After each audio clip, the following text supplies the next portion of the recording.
Vader, Sean Connery, Max Zonza, salute. Oh no, Vader's internet's still down.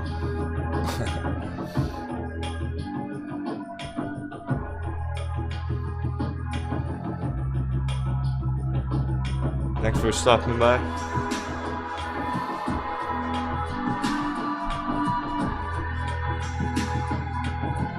CCXI.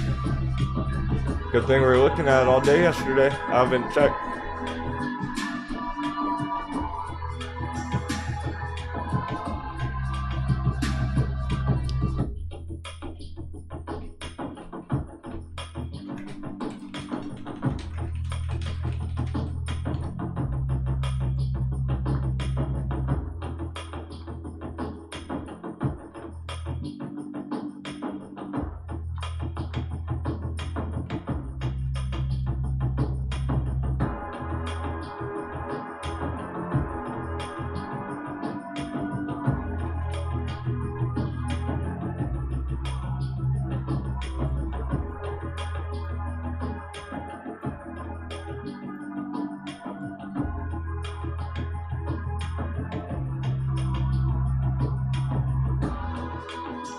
We're starting early today, pre-market. As long as people show up.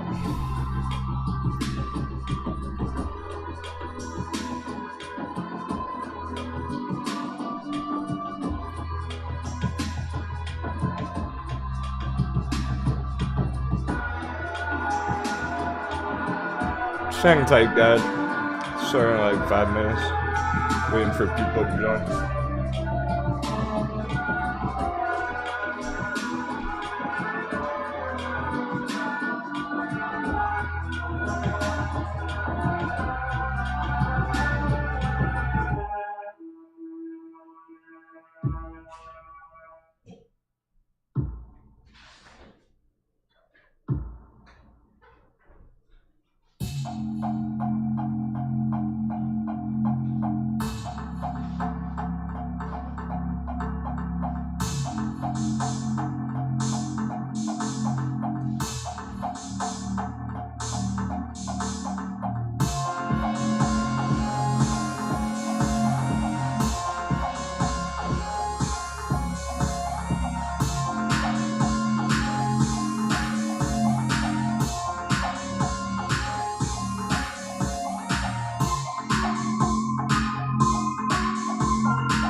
You all earned your gold star of attendance today. Ho ho ho!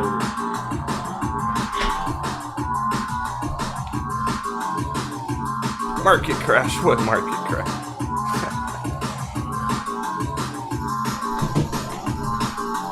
Let's do this.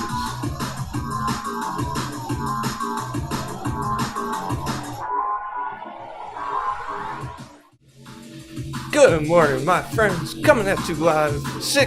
What time is it? 6:07. Let's get some sevens in the chat. AM. West Coast USA. Coming at you live. Let's do this. Jumping right in the charts. I'm already pumped. Private out. Still running off the adrenaline from yesterday. It's gonna be good. Thanks for joining me, friends. We already got some wins. People are already winning pre-market. My goodness. It just doesn't stop.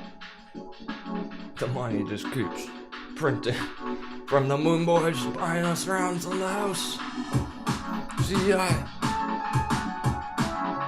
People are up 100% from yesterday. So badass. It's so small we can't even adjust it. Oh man. Captain is going through some things. Have a cold or something.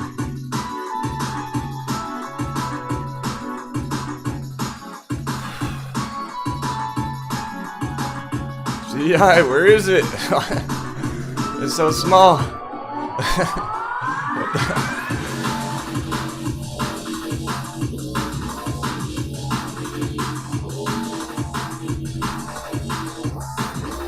Adjust.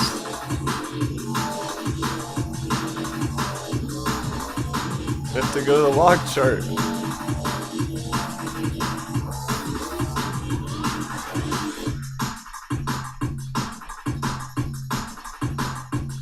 Oh heck yeah. Oh my goodness, it's at our target! It's 225! It's 235! No way! We did it! Fucking blasted it. Congratulations. Oh yeah. 3 days in a row. Target smash.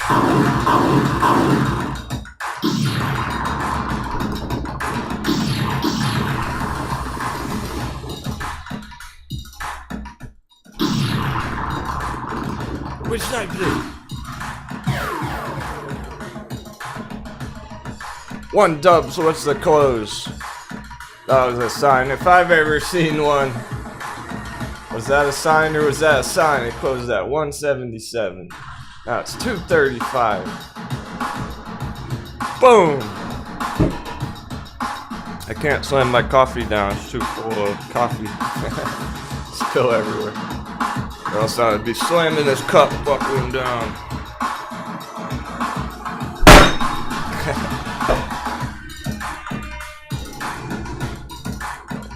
That's the judge banging the gavel down. Guilty!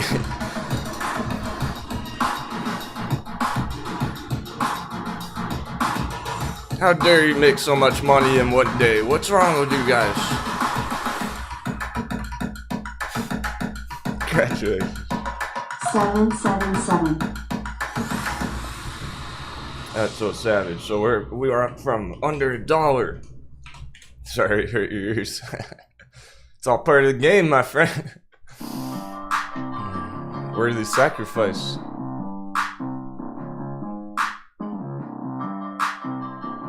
Under $1, 87 cents. On the penny. Hot beverage.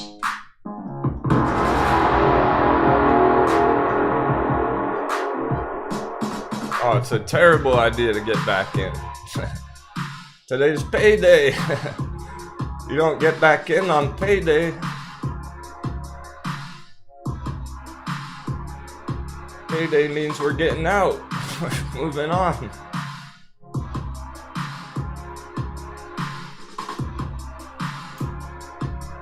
No, absolutely not. This is our top target. This is the target.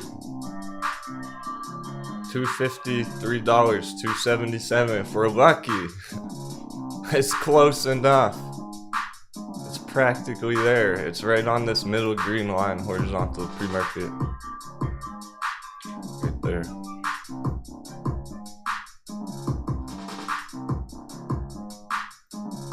It's at our target. It's done. It's all over. Take it and run. Keeping it real.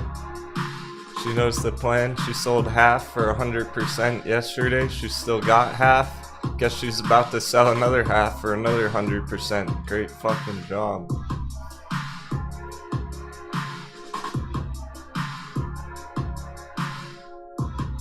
Yeah. Who cares if it goes any higher next week? You just need 200% in one day.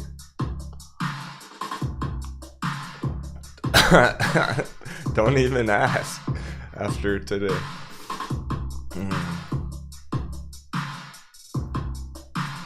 I mean that. Don't even ask on Monday. We're gonna watch it throughout the afternoon, throughout the morning a bit here and there, see how it goes, but this is it. Trade's done. Target hit. It's at our resistance.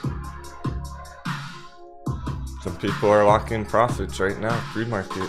They're not even waiting for the bell.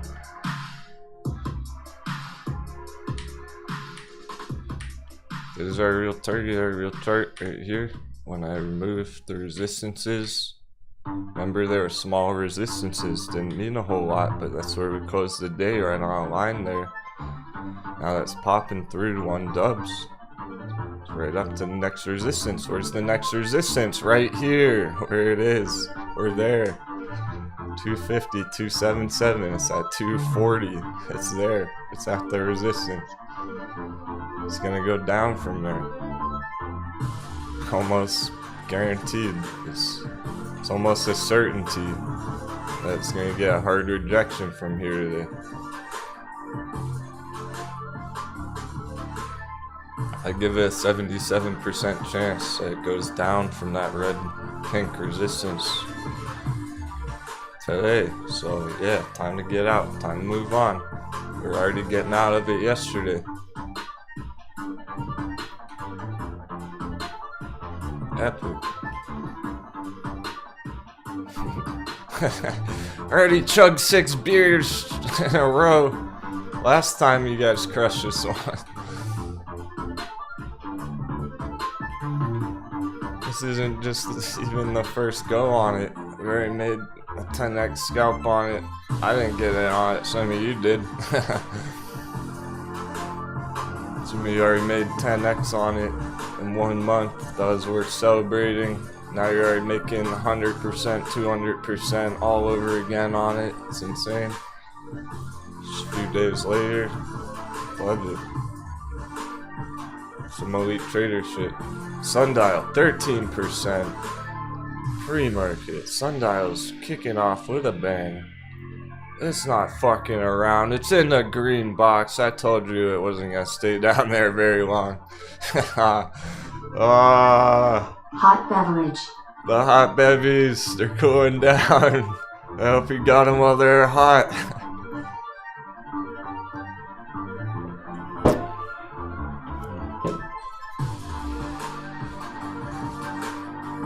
Holy cow. Even one of our favorite diamond hands, sundials. Looking poppin'. Pre-market. Dollar must be dipping or something. If the dollar's not dipping, then sundial is moving all on its own.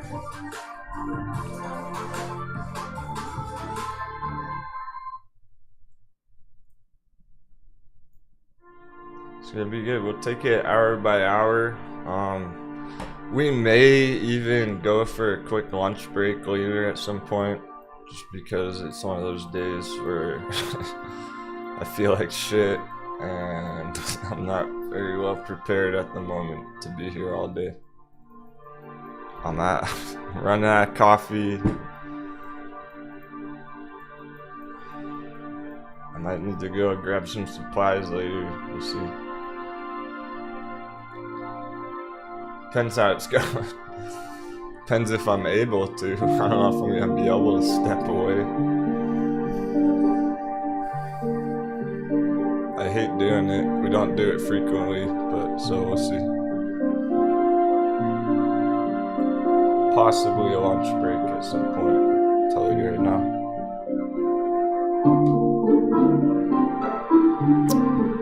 Heck yeah, so sundial.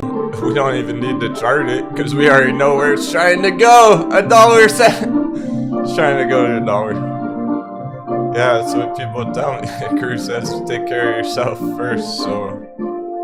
Because if I'm not prepared, then how are we gonna chart? Oh, so lit. Wow, that's so nice. Good morning, Captain. Can you look at bot? I'm keeping it real too. Thank you very much to both of you. Keeping it real so. Lunch on me. 777 crews got your back, Denwo. Of course they do. Because the captains go down with the ship. And you have no choice because you're a crewmate. So if the captain's going down, you're going down with him. So we better make sure we're in a good mood later. It's almost like we can't go wrong right now, though. How can we go wrong when people have been loading the boat on sundial for months? Here's for some coffee, boss man. Come on. Boss man. How about teammate man? I'm your teammate. I'm your captain on the team. Thanks, bro. Good old Komodo.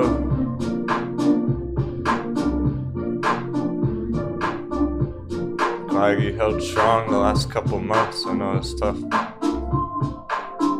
Some drama, the communities, and I don't mean ours.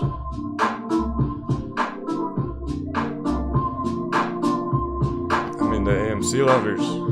We all love AMC, but it's different to love AMC and to be an AMC lover. Be married to one stock. Lots of drama going on around the internet, and I'm fucking pumped. I'm so bullish on the crew, on our audience. We're getting stronger and stronger every day.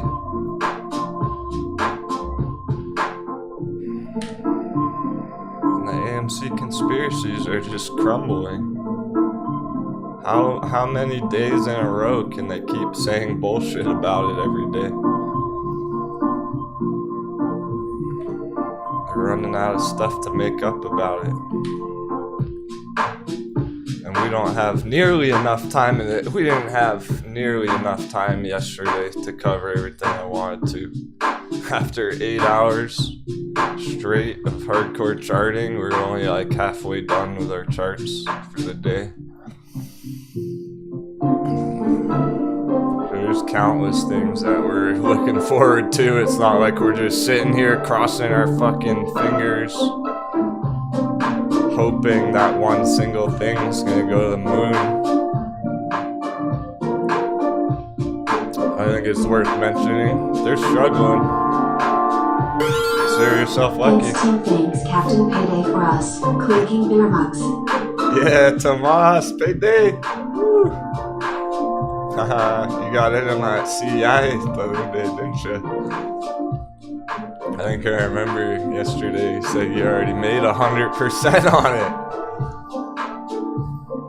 it. So here we are, stock pirates. You guys, our audience is making hundreds of percents in one day.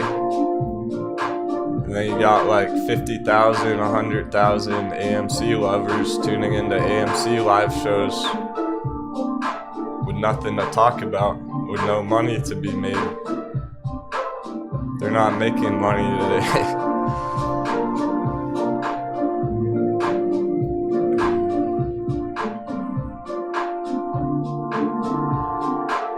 That's why I'm so bullish on the crew. It's one thing to show you the chart. Anyone could have showed you the chart. Anyone could have told you what I thought about the chart. takes a certain kind of mindset to have the balls, the diamond ovaries, the bravery to buy that dip when it was going straight down, when it dropped 80% in 2 days. Yeah, that takes a different kind of mindset. So that's what we do here, and that's what we're gonna keep doing. Meanwhile, you got like millions of people wondering what AMC is gonna do today. It's gonna go flat, to tell you that right now.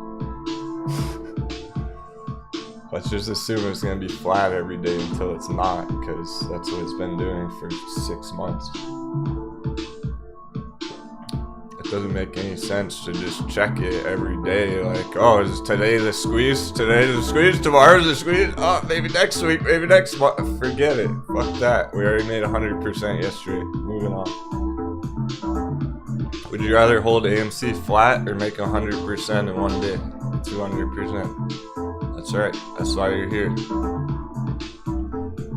AHR. CCXI, $26,940 profit. What a ride. Thank you, Captain. It'll be back on as soon as the internet repair on my street is complete. Get it? Whoa! Goddamn, Vader! Vader stock! My goodness, what a savage! Damn, bro, thanks so much. Can't thank you enough for that one. Very generous of you. Appreciate that. I was just smiling because of that message when I saw the number. What a baller. You the man. He said CCXI, $26,940 profit. What a ride. Thank you, Captain. I'll be back on here as soon as the internet repair on his street is complete. Get it? Hell yeah. Congratulations. What a surprise. Vader's been dealing with internet issues. I didn't even know he was crushing it right now. That's what I'm saying. It's like, you can see these charts. Anyone could show you this chart. Not everyone can draw this chart, so. But you could see this chart on any other channel and still not understand. It's only because you trust your fucking captain. You know, I mean business. I have the best of intentions. So people are willing to be brave in the face of danger when the captain's leading the charge. When you know I'm right on the front line with you. I'm not gonna leave you hanging.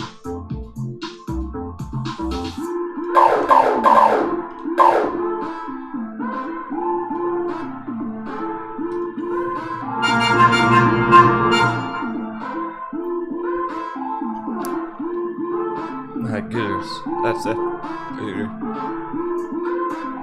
This was our original dice roll before dice roll session. Original dice roll, chemocentric, CCXI. It took a few months. Thanks for everything, D1. How would you play $1, $2, and $3 say calls expiring in January 2022? P.S. Suck on a line for that scurvy. That's an excellent question, Gregory. Thanks so much for the sevens. Y'all are blowing me away. We haven't. The bell's not even hit. Still 5 minutes, still opening. Eric blowing me away. I'm so glad that people crushed it yesterday, all week, all month. How long has this one been going now? From May, June, July, August, September. 5 months of going up. Wow, it's really been 5 months already since we were down under $10 on chemocentrics. So hell yeah, Vader probably held it that whole 5 months from down there to way up there. 5 months later, he made one trade, locking it in, just slow and steady right up. Hey, we're at our tortoise in the shell profit taking strategy. That's up 100% from under 10 to 20. It's officially 100% today. Tortoise in the shell. Profit taking strategies. Slow and easy wins the race. Slow and steady wins the race.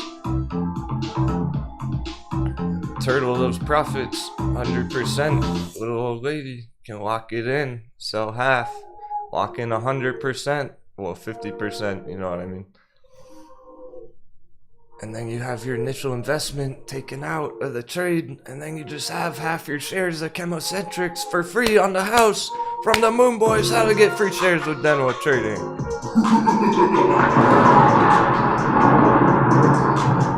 What are you talking about? Is that $30? Wait a fucking second. Hang on a second. What the fuck are you talking about? There's no way. It's not. Is that $30? Chat, what's going on? Did it pop more pre-market? What? What? It's off on. It's not even right on our pre-market. It's at $37. Alright, have a great day. Thanks for joining me. What more could you ask for? 100% yesterday, 100% on top of that on CEI today, pre-market, 100% on Chemocentrics. Alright, we're calling it a day. Happy trading. Take care, everyone. That's a joke. But what more do you need? What the? Holy cow, no wonder why Vader is killing it today on that. It's off on the pre-market. It's not accurate on TradingView there. It's gone further. Here it is on Google. Pre-market 87 fucking %. We're looking at, this is one of our hottest charts from yesterday.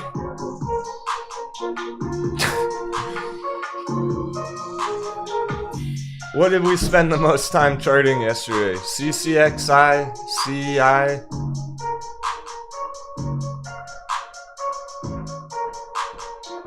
Netting. We've been right on top of these fucking things. Shout out to our stock pirates. We got Hornet, Rico, Naomi, Dirty Dark, Hey Bake, Shipson, David Stevens, Tomas, Birdman, Lewis, Macdonza, Keeping It Real, Silhouette, Sisters Farming Now from City Country, Robert, The Pet, Oh Snap, Corey, Becky B, NYC. Hey Becky! I'm glad you're here. Congratulations! You're our winner. I'm gonna send you the gift card. This is going to Becky B, NYC. She deserves it. Go see a nice movie. Take a day off. I wasn't sure I was gonna give it away too, but it's an easy decision. Alright, we got the bell. Here we go. Ding ding. Chicken dinner. See, alert, of course. Here it is. It's going red. It's getting resisted. Time to lock in that green. Who cares if it goes any higher? It's at our target. It's at our resistance. Lock some in. There it goes. Trade's done. Congratulations. Fuck yeah. Selling off. Profits being taken. CEI. Moon Boys get wrecked. It can go a little higher, but it's not even, it's pointless. It's already there. Anytime, whenever you want. Lock in that big money. Lock in those stacks. Look, yeah. And then Sundial, open right up to the resistance. Sundial is also on the resistance, short-term selling pressure. That's okay. Opening with a huge bang. We gotta check CCXI right now. Holy cow. That original dice roll, fucking crushing it. You gotta be kidding me. I bet you're sitting there thinking, wow, this guy's a fucking idiot drawing a giant arrow pointing straight up on this chart. That's never gonna happen. That's probably what people were thinking yesterday. What an unreasonable projection with a giant arrow pointing straight up. There's no way that is gonna happen tomorrow. And there it is.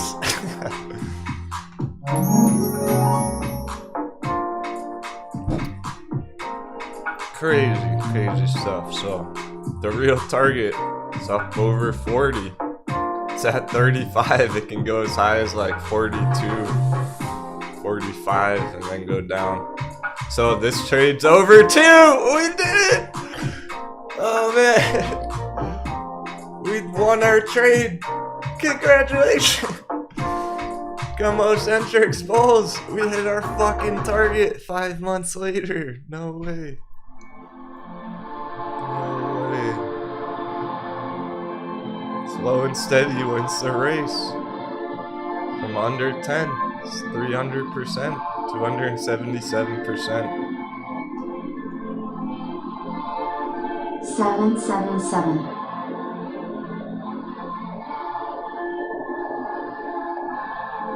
Yeah, there's a reason we charted it thoroughly down at the bottom area. Now you see why we're trying so hard to find these bottomed out charts. Why I spend time in the slow afternoon diving into these bottom areas. It's like, yeah, maybe AHT isn't moving right now. AHR is though 8%. Oh man, what? This is nuts. We got more. We got fucking more. It's not just those two. Alright, so it's like, okay, AHT, impatient, it's never gonna go, blah blah blah, it's flat. Why are we wasting time looking at it? Because it's bottomed out. We're finding the bottom. So it's gonna pull a chemocentrics. Do what CCXI just did. Go back up 400%. What an unreasonable giant arrow pointing straight up though, right? No way that could ever happen. Alright, we'll see. We'll see. All our other giant green arrows have been working out pretty fucking good, so jeez. This is the CCXI price action from yesterday. This is where we closed the day on yesterday. Confirmed breakout. This is why I was talking about, because it was like, yo guys, this is so beautiful on this short-term price action, because not only long-term are we heading to our big target, but short-term, what's been going on the past week here, we had a breakout, a retest of the support right at the bottom of our box. Bounce, second breakout, continuation. Support confirmed, resistance turned support, bear box turned bullish, bears got smoked. This was red the whole time for 5 months until yesterday. We turned it green, support, big bounce, not fucking around. Big bounce is an understatement. Yeah, Robert, essentially, yeah. Trade's over. As far as I'm concerned, the resistance is up at 40, so it's looking to go $5 higher. But it's close enough. You're being a greedy bastard, and I should kick you off the plank right now for even asking.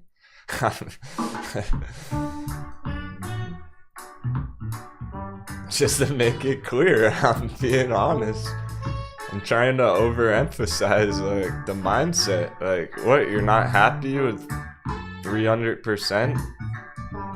You need that extra 5% to make you feel good? Like, you need to hit the exact top 10% higher? Like, forget it. It's there. You crushed it. Trade's won. No, it's not you, Robert. I'm just saying. It's a generalization. No one else is gonna tell you that, so who else but the captain to lay it all out there, the reality of it. Are you gonna be a greedy bastard and try and get 10% more out of it? Or are you gonna lock in that 300% that you already crushed? Because it's going down. Someone else is doing it if you're not. If you're not, other people are. They're selling it off anyway, so you can be greedy and risk it going red all day, risk it dropping 45% in the next hour, or you can lock it in and win the trade. Would you rather win the trade and move on to your next one, or bite your fingernails all day long staring at the 1 minute chart trying to be greedy and get a tiny push on it? That's right. Where's CI at? CI is struggling. Indecision candle. Profit taking right here as well. It's very clear. If it's not us, it's other people are selling this shit. They're dumping it because it's up a stupid amount in one morning again. CI Camber Energy dropping like a rock. So is fucking CCXI at the moment. So they're selling off hard from those openings. Alright, so we had a great question though. It got me thinking about it because I'm realizing. Thanks for your patience, Gregory. I didn't forget. I don't forget. Just takes me a minute to get around to it sometimes. Because Gregory's asking, how would I play strikes, some calls, some contracts on Camber Energy here? $1 strike. Hey, we got a brand new member. Just rubbing in. Nice. Welcome, friend. Welcome aboard. Here's their sword. Take this.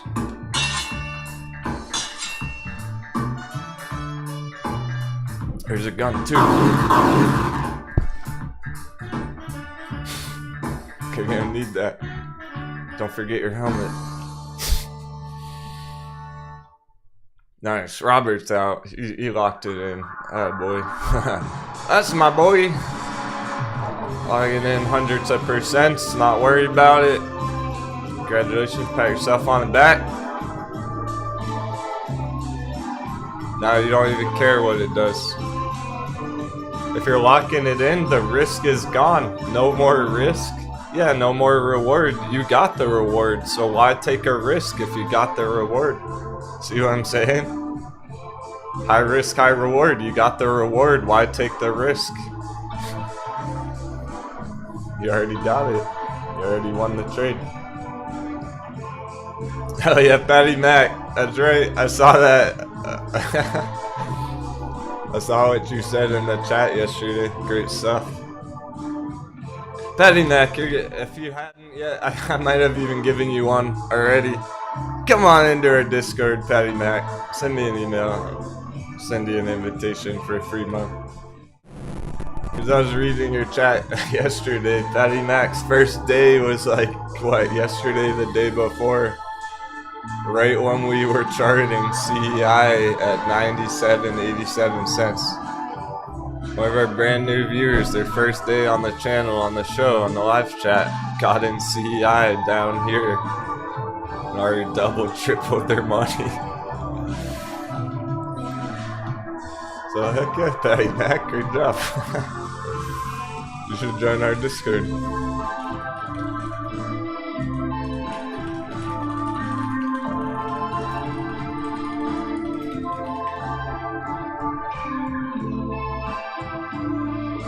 Perfect time.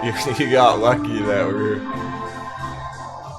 Great time to be a new viewer. Yeah, it did take a while though, Betalist. That's true. Looking back on it, comparative to our other trades, CCXI did take quite some time. We were expecting maybe 3 months, not 5 months, 6 months. But that's okay. It was well worth the wait. Because isn't it interesting? Here's the tricky part.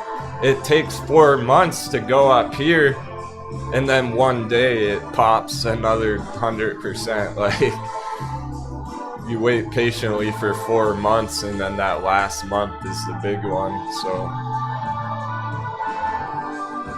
that wasn't too bad, because it's compared to our other trades. Yes, you're right. You're right. It took a while. It was a lot slower than Camber Energy going 10x, 1,200% in 1 month here. That was a much faster move. However, it was very consistent. We never really doubted this. There was no point in time after it broke out over $10 that we ever doubted the bullishness on this chart. On chemocentrics here. So it was very consistently trending up the whole way, the whole time. There was no concerns about it, no red positions, no one bought too high and then had to hold it red for a while. Everyone just crushed it. It was amazing. So that's the balance between risk reward. It wasn't quite as risky, perhaps. So not quite as much reward, but in the grand fucking scheme of things, if you made 300% in 6 months, that's good. That's very, very good. Maybe you can make another 300% over the next 6 months and do it again next year, and then you're gonna be quitting your job.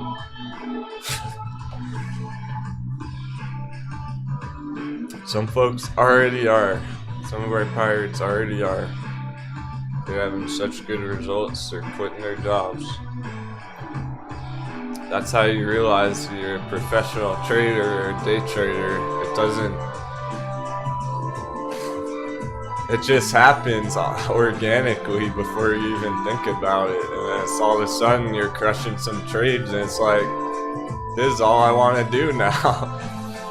I think I'll just keep going with my trading and try and make that work out, and then you just know. LC, what are we day trading for today? We're actually, well, fuck. We're taking some profits. Today is payday. We might not trade anything. I don't know. We'll see. We're walking in green from our trades from yesterday. We're locking it in. Camber Energy from 87 cents up to 250. 200% in 2 days. We're locking that in.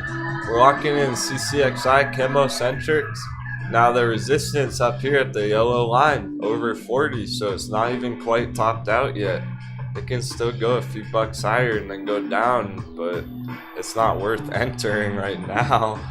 So yeah, we're looking at exiting this, not entering it. So that's a good question. What are we gonna be looking at for entries? Not really sundial. I mean, possibly if you're accumulating long term, but we have pirates just holding sundial who are loving this opening on sundial right now. Well over 10% on the morning, 20% from yesterday. Sundial. All right.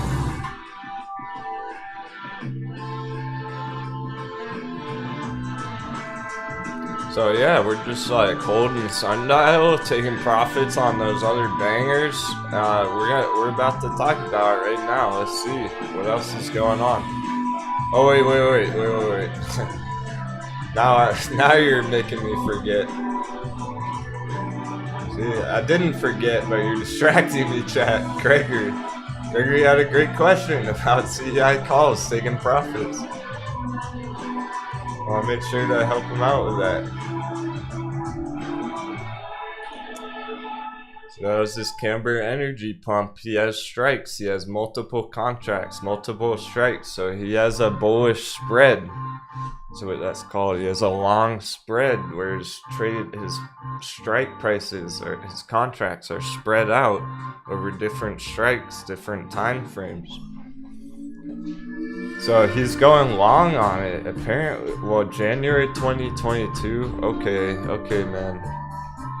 That's not that long away anymore. It's only a couple months away.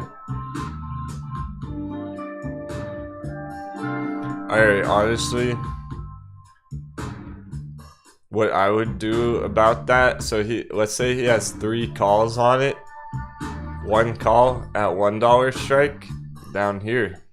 Deep in the money.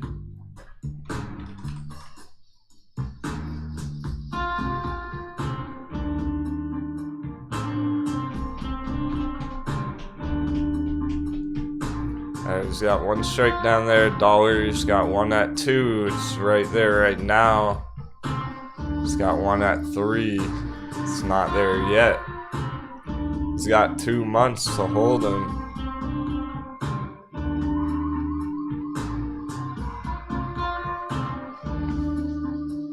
I would get out of some of them right now. That $1 one, done. Exit that $1 one. Not financial advice. Financial advisor for entertainment only.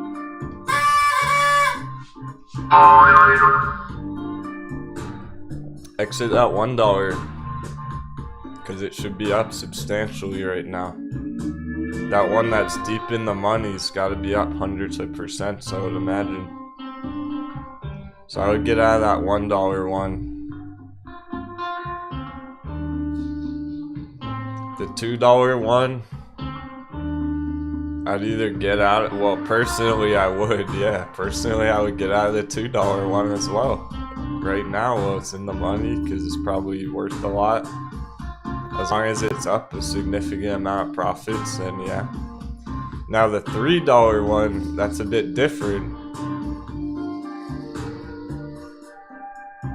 You rode those contracts from out of the money, meaning the share price was down below your strikes when you bought them. At $1, $2, now that's over $2, you're in the money. Those contracts should be worth a lot of profits.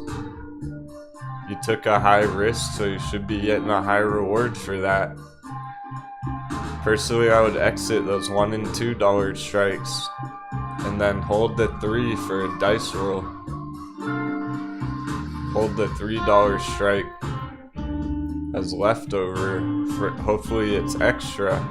Hopefully the ones that you took profits on get you enough profits back out of it that you're just holding the $3 strike on the house. Not at risk of losing any money, and then you could just give it till January, give it a couple months and see if it does go past 3 at some point. And then as soon as it were to do that, let's say today, what if it kept going today somehow? Like a miracle breakout, and it went to $4, well then time to get it out of that $3 strike. As soon as it goes over 3, you're looking at exiting that $3 contract. So I would get out of those 1 and 2 strikes, hold the 3 for now, because you have a couple months. So if you feel like you want to take another shot at it, another dice roll on it. But you might as well lock in those big profits on those contracts as soon as possible, the $1, $2 strikes. It's already going down quite a bit from the resistance. It's looking to drop under 2 right now. Yeah, my pleasure, Gregor. Yeah, because look, if it's going red from here and it drops down to $1 again, your contracts are going to lose value very quick today. So it's similar to, if I'm talking about shareholders taking profits today, payday for the swing traders on this, shareholders and stuff, I'm also talking about contracts. Yeah, it's not different because you have calls on it. You still want to be getting paid today on that. Make sure you get your reward out of it.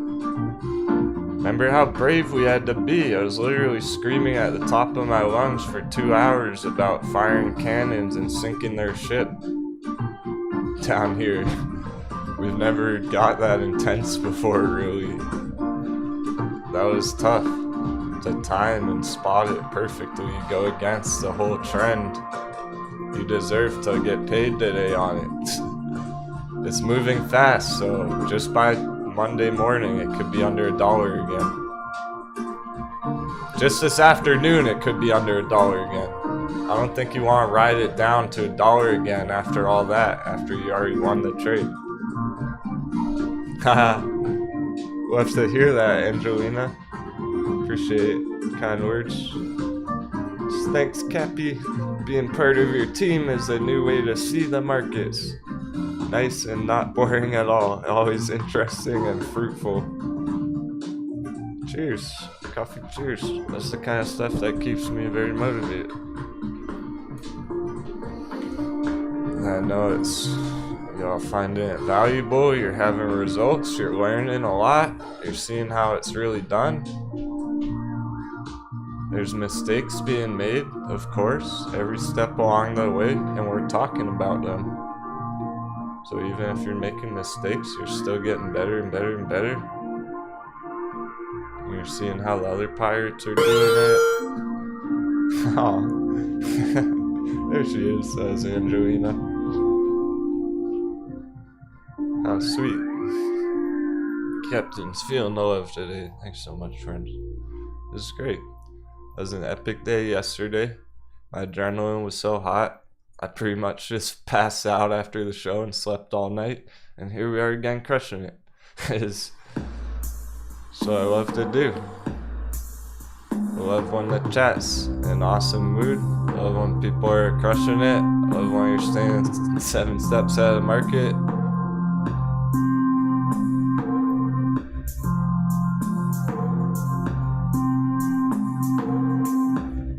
So basically all I do in life is sleep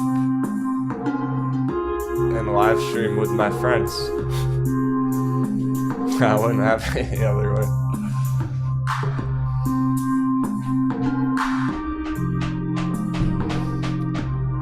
This is more exciting than hopping on a giant roller coaster right now. Who knows what we're gonna see today after all that craziness. Because whatever direction it ends up closing at on Camber Energy today, CEI, if it goes up then down, if it goes straight down from it, it's gonna be wild either way. Whatever happens is gonna be nuts either way. And of course, Sundial is just insane right now. I feel like I don't have to explain it, because most of you are well aware that we're sitting right in our treasure chest. This Stock Pirates treasure chest.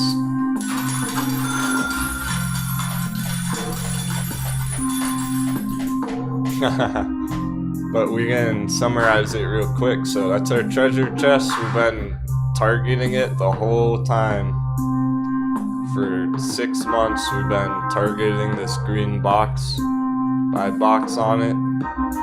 Here's where it went insane. Stock Pirates riding the waves, surfing the waves, the volatility. Like it's no one's business. Because we're just enjoying the ride together. It's Cabin Boy. Cabin Boy came back. Cabin Boy's back in action.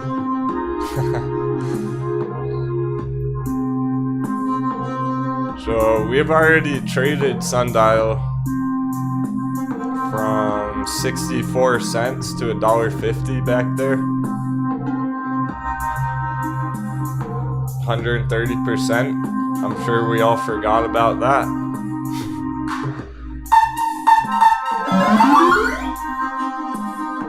Who forgot when Sundial went 130% right there, yeah. We've always been targeting this green box.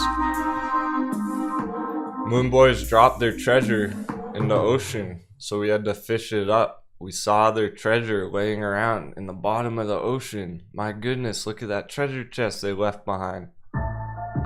That's where it is. Right in our green box. It's always been. Oh, definitely. There's almost no doubt about it. Could we have a quick look at Excel, please? Touching support for the 3rd time. And thanks for CCXI smile. Okay. Thanks for keeping it real. We absolutely will.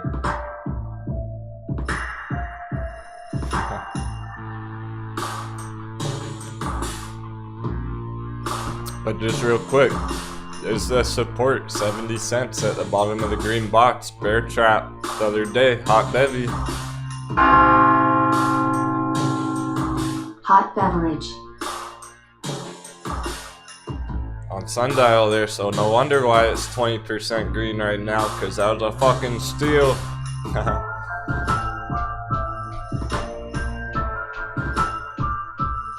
So now that's there.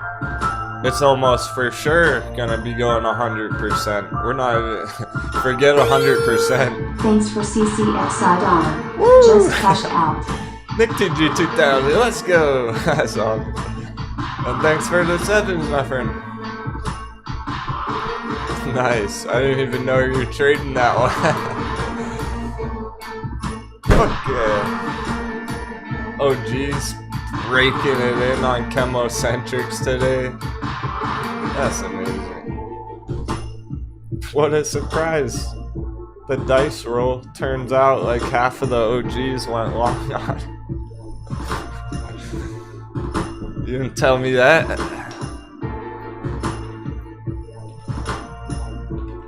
no need to be ashamed, embarrassed of your CCXI lawn. Crew. You're all secretly going long on it behind the scenes. Because all I heard, as far as I knew, there's only a few people in this thing. Turns out we got a whole bunch of traders locking in profits on it today. Awesome. Because you trust the process. Let's go for some more. So keeping it real, what's that chart? XL? Oh, that was those snap. Snap, thank you. Keeping it real's just been finding some banger charts lately, so sundial, the target. Not just 100%, forget 100%. 100% from 60 cents is $1.20. We got a brand new, it's Pertman. Let's go, Pertman. Alright, he's making it official.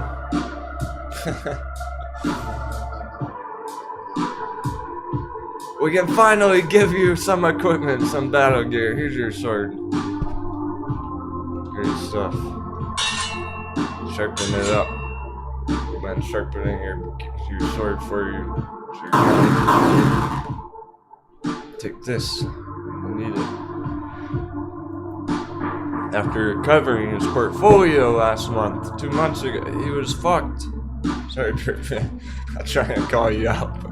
He was in trouble. He was in hot water. He was about to get eaten by a shark. We saved him. We pulled him back in. He's crushing it again. Because he moved on. He didn't get stuck regretting one silly trade. He just adjusted and adapted and kept going with it. No regrets. He's been using the floaties. Now he gets big boy gear. So he said.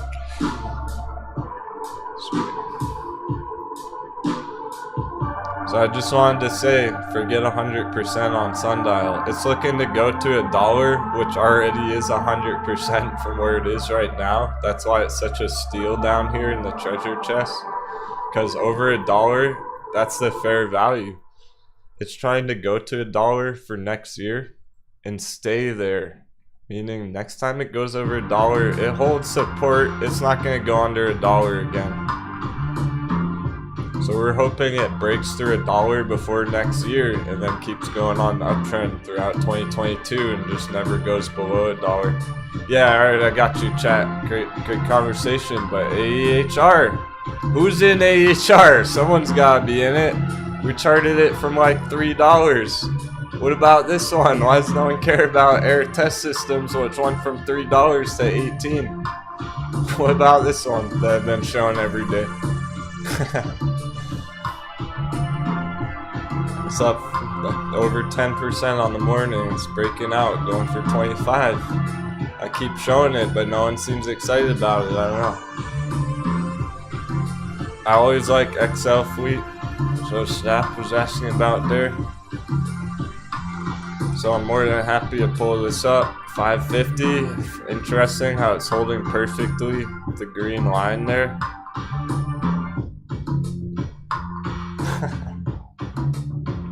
Thanks, Powderhound. Audio is better today. That's cool. With the right audio channel. Yep. Great stuff. Powderhound, if you're still in town, I may need a favor from you later. I'm either gonna have to take a lunch break for 30 minutes later and go get some more coffee and smokes. Not that I would ever promote harmful substances.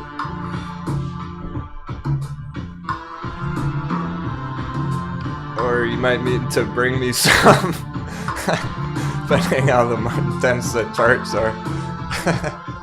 He said, I'm here for you, bro. Sweet. Alright, I might hit you up about that this afternoon. You can drop me off some supplies, perhaps. We'll see where the markets are at, how we're feeling about everything. Yeah, smoked sandwiches, obviously. Smoked bear sausages. That's all I'm talking about.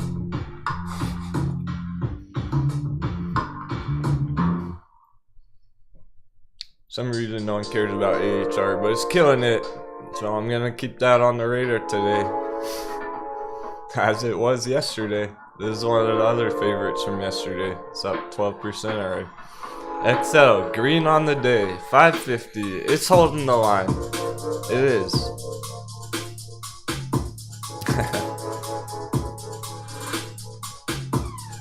I am reading a lot of the chat as always, but I can't address everything.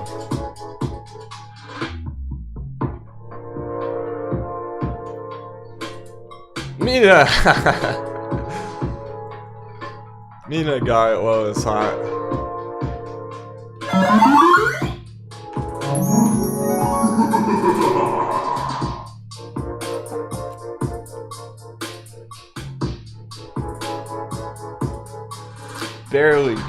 Barely a tiny stop on under 550 there.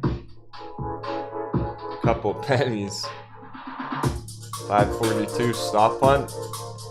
It's held over 5. Well, not only has it held over 5, but ever since that last dip down to support, it actually went up quite a bit already. 30% on XL. From the bottom there. Speculative bottom. We're trying to confirm the bottom right now. Is this really the bottom? That's what we're gonna find out. Nice, Betalist leveling up. All this experience y'all getting. This is invaluable experience. You can't buy this kind of knowledge. And I'm dropping it for free. No commercials, no BS. Thanks to our awesome community supporting the channel.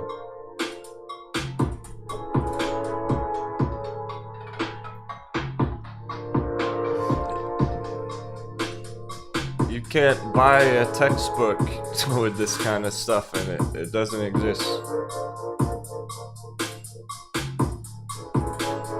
You can't go to college and learn this stuff.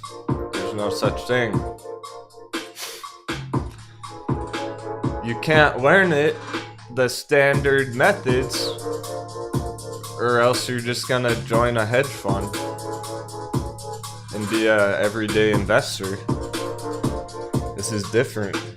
It is unique, fine-tuned lessons that I'm teaching for the current market conditions. So I've changed the content based on what's happening every day and based on what's happening in the chat of the crew. So it's more of an experience. Yesterday everyone's like, quit that talk. You gotta clip that. That was an amazing lesson. You gotta make that a short video. If you miss it, you miss it. There's gonna be more. Either you're here experiencing it, or you missed it. And I might never say that ever again. So it's kind of an experience. You don't get a degree. You don't earn a degree. At the end of it, you just keep accumulating knowledge and experience. Keep soaking it up off the captain. If I was you, I'd be here watching every fucking day, all day long. I'll tell you what.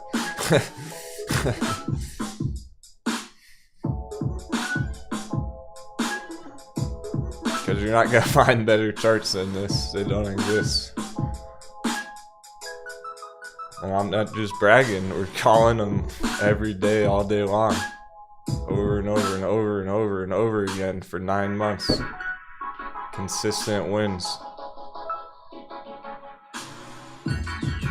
It's different to trade them. Good luck charting these all on your own and trading them consistently for 9 months straight. It's going to be extremely difficult. We're working together. I'm using my charting power to focus on what I do best. And you can do your own trading. We don't have to trade every single one. It's inhumanly impossible. Let me worry about the hardcore charting. You worry about making yourself some green. You don't have to chart XL Fleet. I'll show you the chart every single day. All you gotta do is show up and ask about it and stay calm and hold strong on it. Those other live shows, they're not even gonna address those things. They're not gonna give you good answers. They're not gonna show you the charts frequently. They're not gonna keep up with it. They're not gonna remember what trades their community's in. So I know a bunch of the lady pirates been loading a boat on XL Fleet for good reason.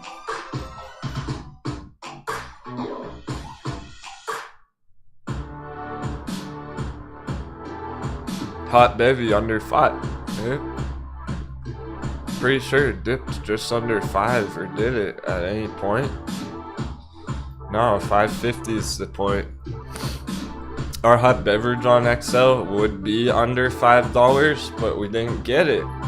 It never went quite that low, so as long as it's holding this line, it's bullish above 550 on XL right here. This is the bottom as far as we can tell. If it did shake people out one last time, well then hot bevy down at 5, the bottom of the gold box, either way, is at the bottom. According to this chart, as far as we can tell right now, we might get that one last lower low like we have on some of the others. You can't tell that right here when it's flat though. We need to see it deviate below that trend line first, or bounce off it. So for now, we know how bullish XL is long term, so we're not gonna doubt the bullishness on this thing. Remember how bottomed out Chemocentrics was for a long time? For like 2-3 months at $10. That's kind of what we're looking at on these things. Way down here. When it was bottomed out for May, June, 2 months. So yeah, XL Fleet's been bottoming out for a couple months, May, June, well, even longer, but that's even better. The longer it's been holding this bottom, the better it looks, because it's had bullish breakouts throughout that time. Now it's very condensed, very compressed, meaning that there's a lot of built up tension and pressure on the charts. Huge targets, XL Fleet. $10 is way reasonable. That's totally fair to go just back up to 10 there. That shouldn't be any issues. It's already done it a few times back there in June. So we're really talking about staying patient on it and then waiting to see a breakout over $10, and that's what would send it up to $40, $50. That one last breakout, $10 psychological point, will really kick off the FOMO on XL Fleet. We're already seeing it on certain other ones. So that does look bottomed out. In conclusion, Nikola. It looks like Nikola's been trending up from this bottom here the whole way for the last month or two. It's looking to go big. We're in stage 2 right now, so we have 3 stages here basically on Nikola at the moment on this recent retracement. 1, 2, and 3 with the yellow boxes.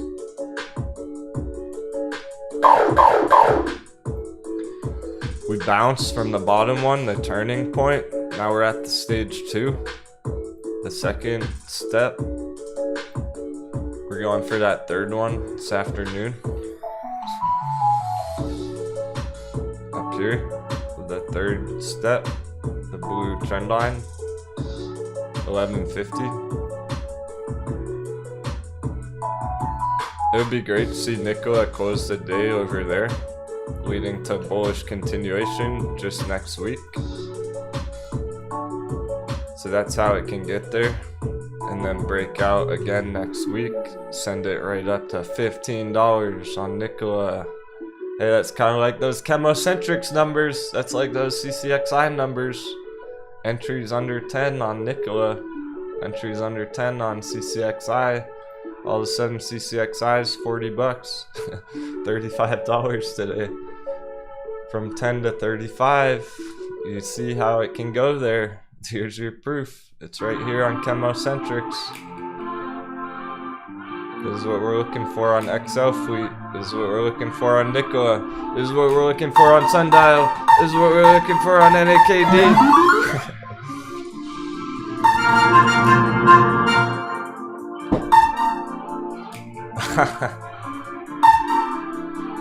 No, definitely not time to go all in CI.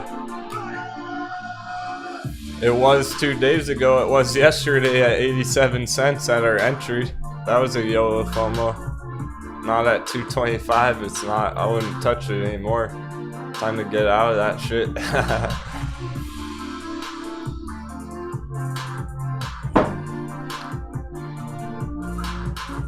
Nice, Patty Max and AEHR. Patty Max putting the OGs to shame. What's going on, OGs? Our brand new viewer from 2 days ago is crushing AEHR today. How come no one's crushing this? 14% on the morning. No one cares. Except for Patty Mac and Denwo. Tell me if you're in this in the chat. AEHR, air test systems. Been talking about it for like a long fucking time. I don't know why no one's in this really.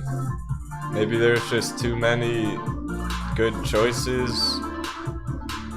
Because we've been charting it the whole way, so someone was asking about this.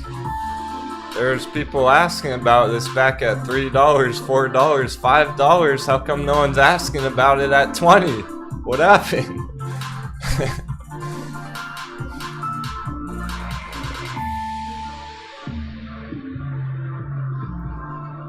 Much disappointment if no one made 500% on that, because it's been going straight up the whole time we've been charting it for 2 months. I hope somebody crushed that. At least our new viewers in on it. Yeah, Betalist found it when you're bag holding, too many choices, not enough dry powder. That all makes sense. I guess that's the situation there on air test systems.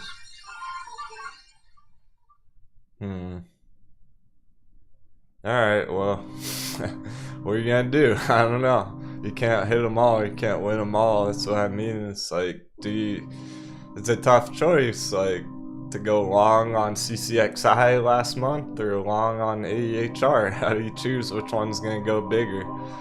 It's very difficult to move between charts like that. Try and move liquidity between 2 different charts. Alright, let's keep cruising. So for anyone who is holding AEHR, we're just going, this is the last move. It's almost 10x already from the bottom. It's gone nuts already. We're not trying to be greedy on air. If you are holding it, it's almost 10x already. 750% from the bottom. We're going for the 10x up at 25. $25. We crushed another 10x chart without even realizing it. I mean, I knew it. I keep telling them, filling everyone in about it. It's kind of off the radar for some reason, even though it just went 10x. June, July, August, September, 3-4 months, 1000%.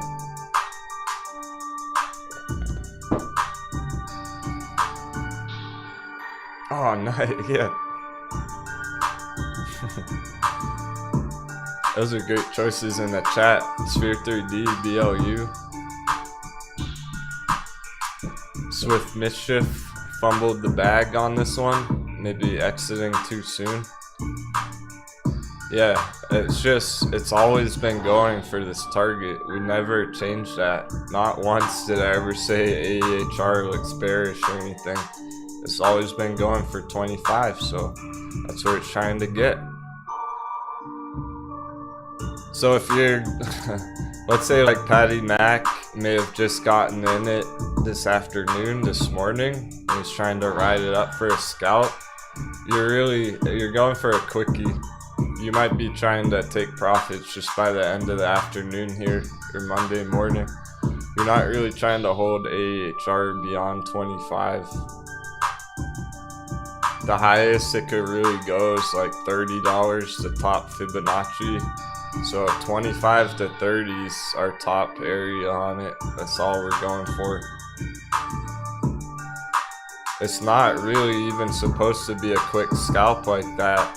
Only from the breakout the other day. Kind of late getting in on it, but hopefully it'll still work out and just keep going up all day there. And you can just get a quick scalp out of it. But I'm saying, if it keeps going up today, time to get out already. Like, that's a day trade if you're just getting in. Otherwise, you've been holding it for months and you're trying to lock in profits anyway. So it's not really time to be getting in a chart. It's more time to be getting out of it today. For the new viewers looking for some nice holds, definitely sundial. You might want to consider adding sundial into the mix. Into those new trades you're getting excited about.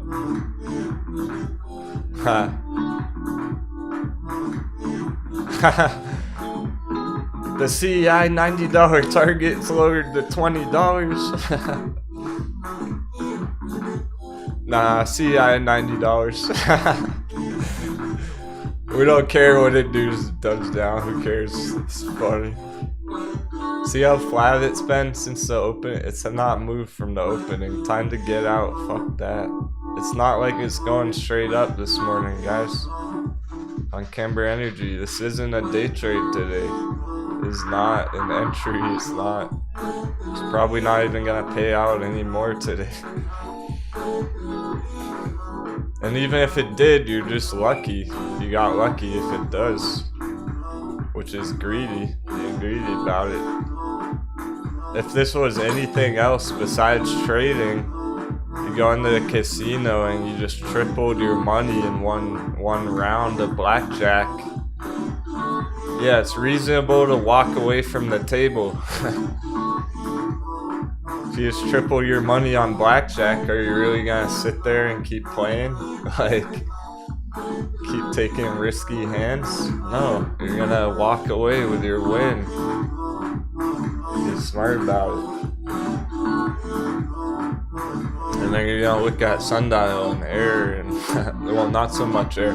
Sundial XL. Let's look at a couple entries. We got hot bevies. We got Wish hot bevy. Nikola. Nice entry zone. Our entry on Nikola is under 10. It's at 11. That's not too far yet. It's not gone. Wish holding the green from the dip. Dip then bounce on Wish. 4 dubs. That was it. It's filling the gap target for the bulls. Bulls are in control on Wish right now. We're looking to close the day on Wish up towards 550, setting it up for more green next week.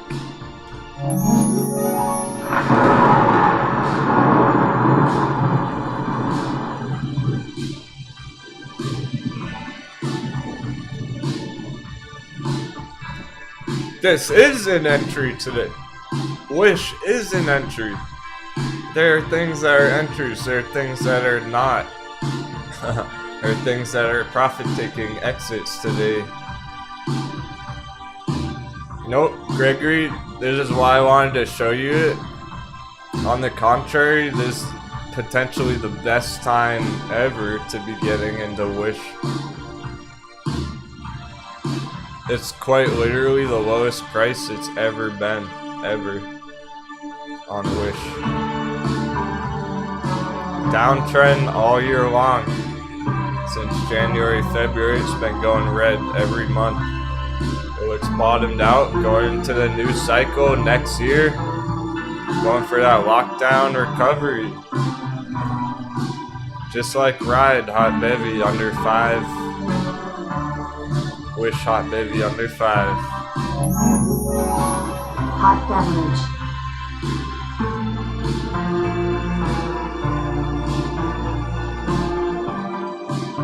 Sammy Smith. Badass. Got in at 474 yesterday. That's already gone up quite a bit from the bottom.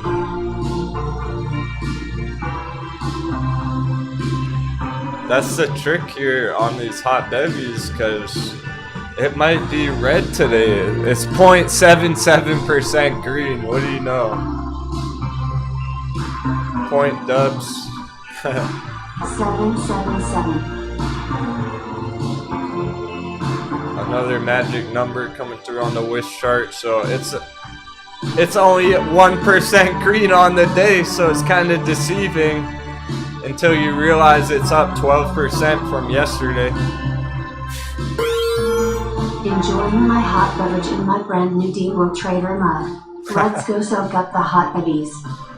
Nice, Joel. Thanks for the sevens, my friend. You got your magic cup? Oh, that's gonna improve your charting. That's what I've been told. As soon as you start using the magic cup, it starts to make sense. I know everyone crushing it's drinking out of this cup right now. And I'm gonna need to make some more coffee. I'm out. We've already been crushing it for an hour.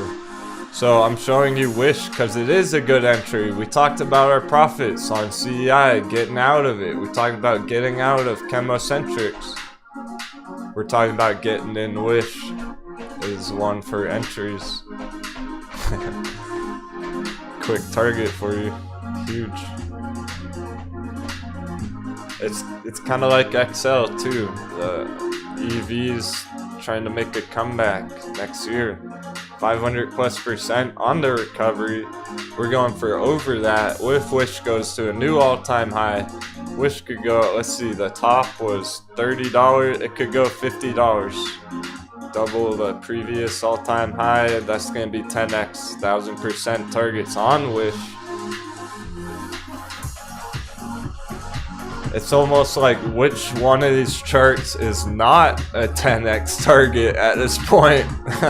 They're like all 1000% targets on all these fucking things. It's insane. That's why I'm so pumped about the future on these things. XL, Wish, from the bottoms, Wish as well. The all-time high, 35. It can go to 50. From $5.50 to $50, 10x, boom. Wish. It could go to 100. Or XL on this one is XL. They both have huge targets. That's my point. These long-term holds, big targets. Kind of like that AHR trade, that air trade, or that CEI breakout that we caught months ago. And it's like, wow, we have some big targets on AHR, but no one believes it till it actually happens.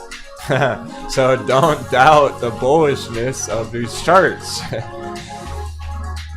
Yeah, AHT's not gone up yet.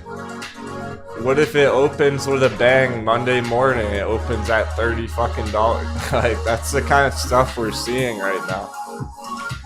You doubt it, and then you get impatient, exit it, then Monday morning it opens up 100% on the on the morning. Pre-market, it's like, okay.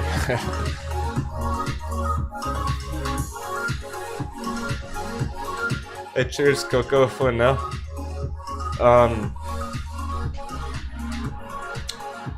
Yeah, I only got a couple emails from the VIP winners. Coco, I tried to send you an email.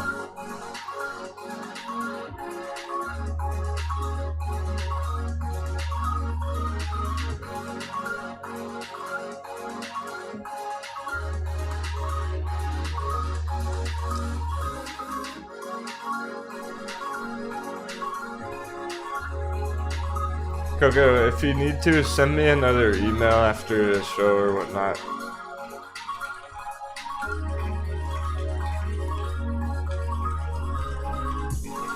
I need to send you a private invitation to bypass the payment system.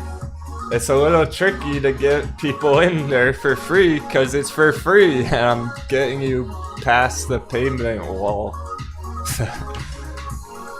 So I need you to email me, send you a link, I need your name on Discord, and then you're good to go.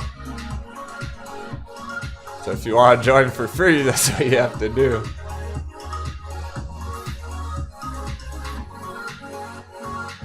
Sure, send me those emails. HT, $40 target. There you go. I'm not doubting that at all. That's our short-term target.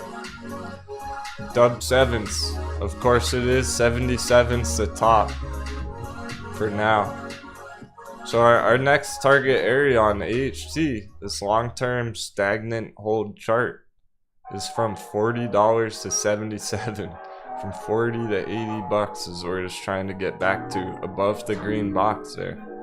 So getting a push up to this green box will be awesome, but that's just getting started. So before we know it, you might be seeing green on those positions. That's what's awesome about it. We don't need to chart it every day. We don't need to worry about it every day. Thank goodness the chat stopped asking about it every day. Because it's been flat. I mean, there's stuff going on, but it's just give it some time. Trust the process.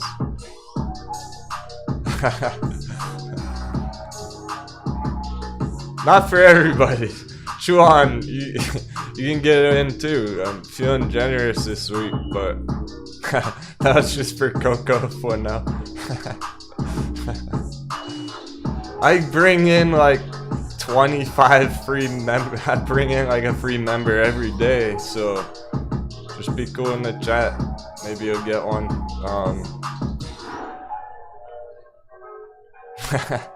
I can't have. There's not that much room for freeloaders. We got a lot of them already below deck.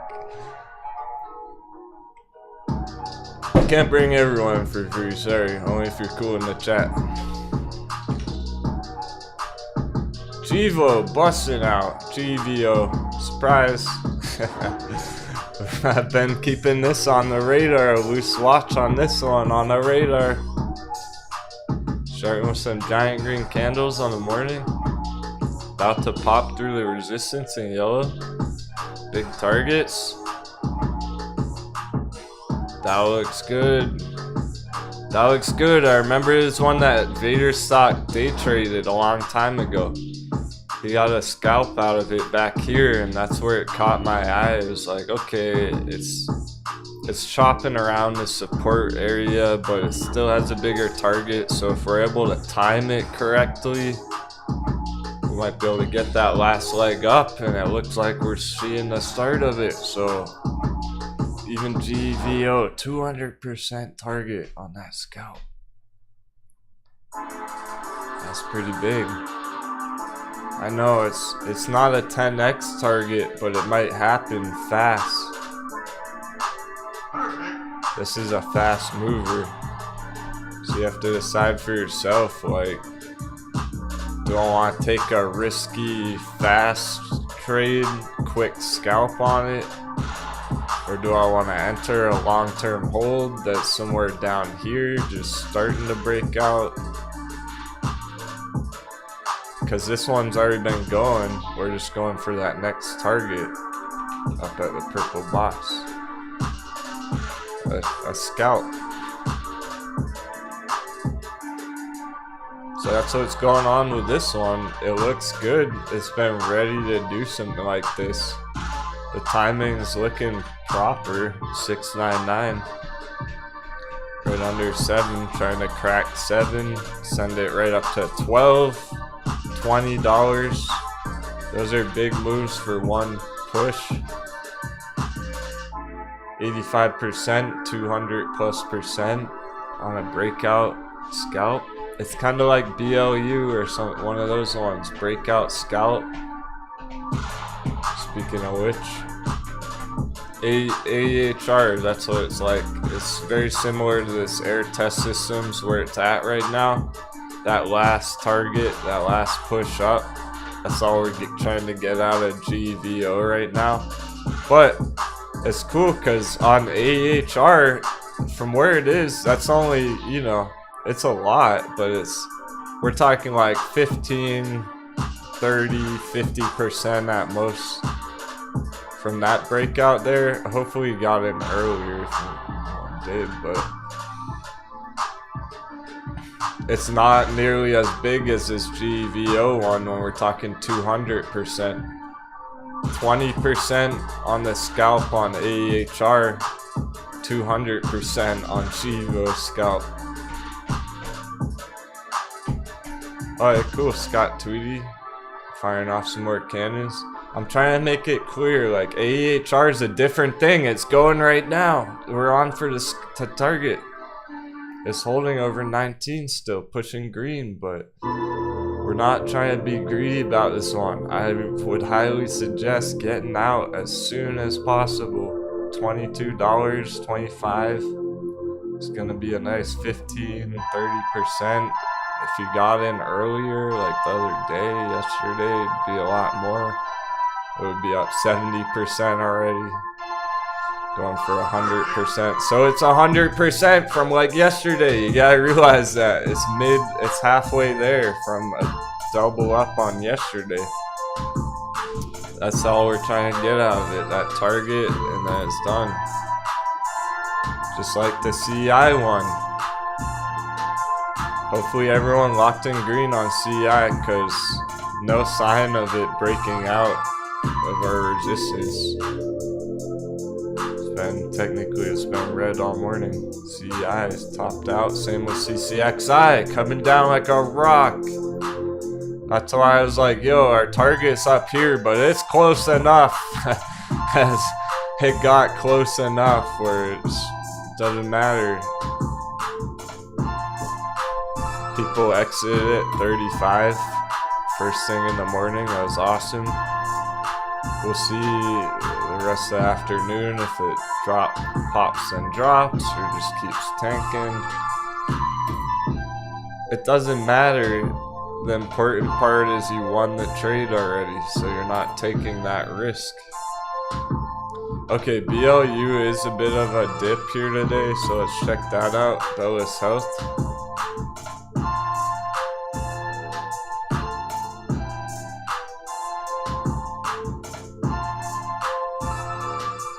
It is a dip, sure, it's red, but isn't it funny how it's sitting right at the bottom of our bull box? 5 dubs. It's 576, so it's playing around that 5 dub level. We're not gonna know right now. It's not gonna tell us anything right here, right now. It's just at our support there. We're only gonna know in the next little bit, next 30 minutes or so, when it changes, if it drops below or if it keeps holding above. We're not gonna know that right when it taps that number right here. So what I'm saying on BLU, it is important for today. It's been, it just tapped the line. It just broke through. Alright, so we're looking at a further dip. Support's down at 550. We're gonna have to look at it more. I still don't feel like it's time to completely give up on it just yet, but we can try and figure that out. I don't want to give up on it. It feels bullish still. It does appear that the bulls have been in control. So this might be a fake out, shake out right now. It's not at the level where it's time to give up on it. But obviously it's not going up right now.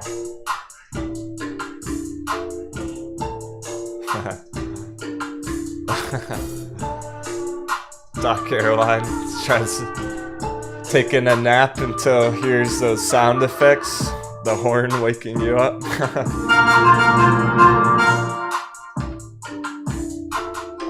I'm pretty sure I dreamed about the charts last night and like the chat and everything. It feels like yesterday never ended. I think I was charting in my sleep all night. So I'm feeling kind of weird today.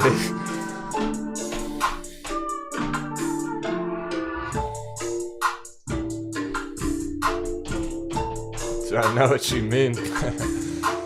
I swear I had a dream last night of like talking to the chat and stuff. Oh my gosh, I didn't even tell you. Bullcat was going insane last night. She would not let me sleep either, so that's probably why I was like lucid dreaming. Because Bullcat just would not shut up all night long. It just meow, meow, meow. It's like, what do you want? I gave her everything she needed and she just would not stop all night. So the only thing I could think of was like, damn, the markets are about to explode first thing in the morning. That's what I thought when she woke me up at 3 in the morning. I was like, Bullcat knows something big's about to happen, so I'm going to start the show early tomorrow, pre-market. And we're getting it. She knew. Now she's asleep. She hasn't meowed since ever since you guys started locking in those profits. She has not meowed, but she was going all night long meowing for hours and hours. CCXI breaking down below 29. Good thing we locked in that green.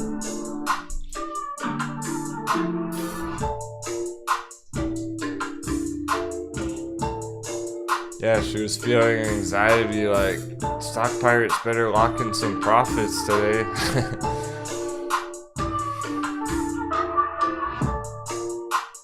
BLU bounce. Let's go. Alright, we're gonna dive more into this BLU one. I wouldn't give up on it just yet. It may get that way. Later in the day, we might have to. We might have to call it a bad trade. A losing trade for once. Imagine if we had a losing trade actually for once on this thing. That would be something else. Like, we've never called off a trade ever. So I don't want to call it off. It's still holding. I'm hoping it still puts in a nice bounce here. Let's give it some more time. Let's dive into the indicators when we get back. The mistake here is going to be calling it too soon. You see it dip, you see it break below 5 dubs, and it's like, oh no, it's tanking, and then you panic. Let's not call it jump the gun on that. We want to look at the dollar value today. We want to look at the MACD and the RSI before we make any kind of bigger judgment call on this BLU chart.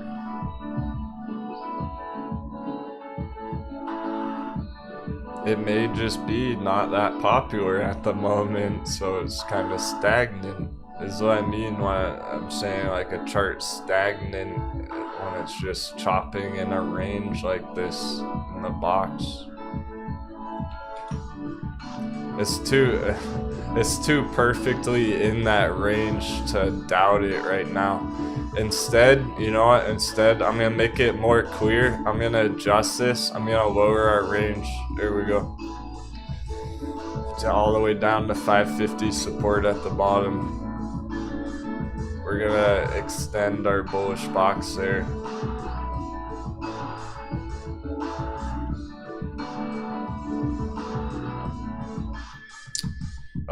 Okay, so markets have been open for a full hour now, so this is a kind of weird 30-minute increments, 1 hour increment where things change a little bit. So we had a whole hour of green on CI and CCXI. Now they're starting to go red. Oh wow, for real, Street Child. You're about to Street Child's about to blow the captain away, I think. Thanks so much, man, for trying anyway. It's the thought that counts for it. But never expected. Always appreciate it. I think Street Child's such a baller. He's crushing it so hard. I think he tried to send such a large donation that Google isn't even letting him. They're like, nope, you can't send that. That must be a mistake. There's no way someone's making that much money on a trade. Google doesn't believe Street Trap's crushing it. They won't let him send money.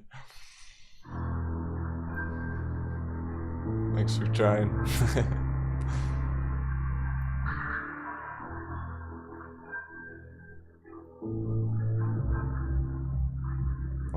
When the crew wins, we all win.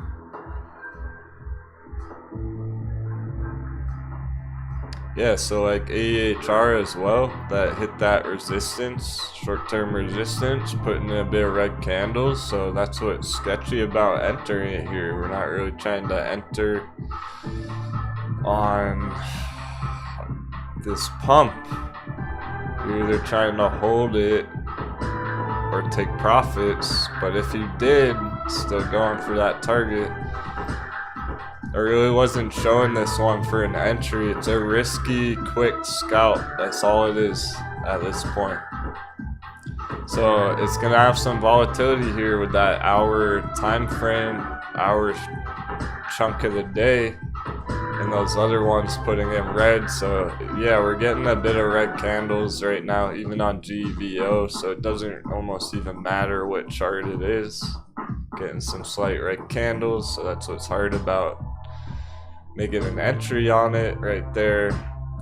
Making some of these other ones potentially more attractive, like BLU or GVO, where they're not quite as risky as AEHR, but it depends on your style and everything. Yeah, another green day on TCAT. I'm gonna say that every day it's green from now on. Hopefully every day for a while. Like every day this month we just go, oh great, another green day on TCAT. Exactly what we want to see. We don't care how green it is, as long as it's not getting hammered. Looks great on TCAT. Okay, Street. Just gonna go call his bank. Sounds good, man. If you really want to, we can do it a different way. I can give you like the PayPal link. Welcome to Dindy's. Would you like to try a McDenwo?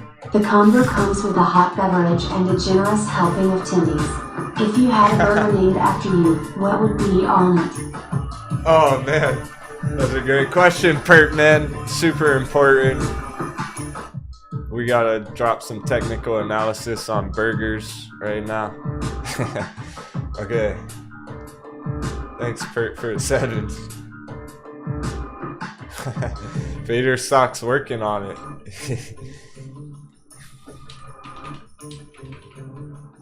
He's the owner of a burger restaurant chain or whatnot. We've been planning one. He's gonna put a Denwo on the menu. It's gonna be called a Big Denwo, a Big D.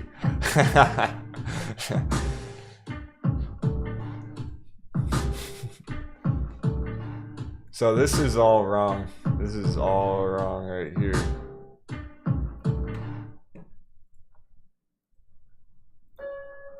The Big Mac ratio's not gonna work. This is not good. No bread in the middle. That's not that. No shredded lettuce. That's not enough pickles either.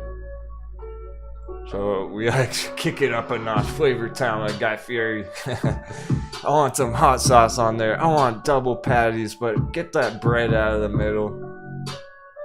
Well done. A little crisp around the edges. Throw in some A1 steak sauce on top. Throw a little hot sauce on there as well. Put some jalapenos on it. Lettuce, onion, tomato, pickles.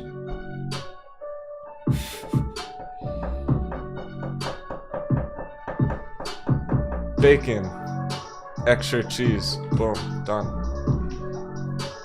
But it's gotta have the hot sauce, gotta have the jalapenos, it's gotta be spicy. Needs everything. As much as I like mushrooms in a burger, that may be one thing too many. That's one ingredient too much. I totally dig that myself, but then they start falling out of the burger, so that's the exact amount, right amount of ingredients right there. Yeah, grilled onions, extra pickles, lettuce, tomato, jalapenos, hot sauce, bacon, double patty, extra cheese. That's the recipe. I keep trying to drink an empty coffee cup. We're gonna need to fix that.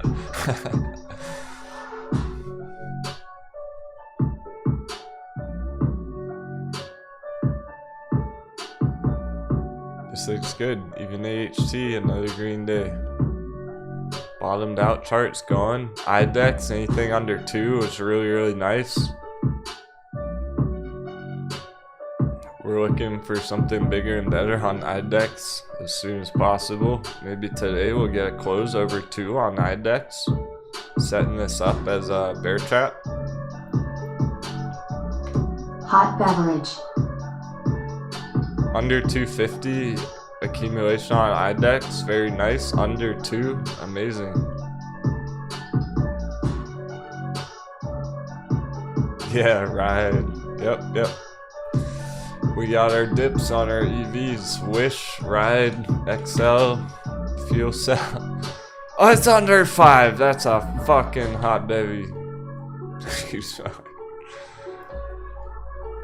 That's way lower than it should be right now. It's coming all the way down for a double dip at the very bottom. My goodness. Get it while it's hot. Happy trading. We're gonna take 5.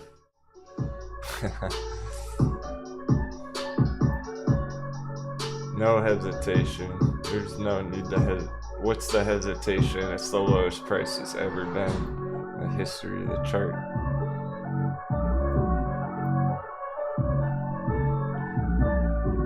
Yeah, lots of things making moves. We haven't even checked in on the dollar, but oh snap! Oh snap! She's getting it while it's hot down there.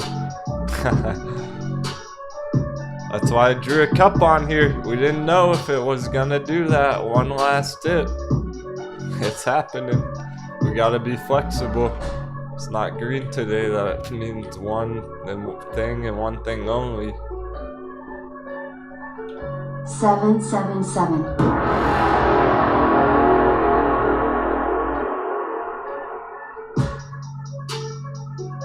Sundial bouncing from 70 cents there as well.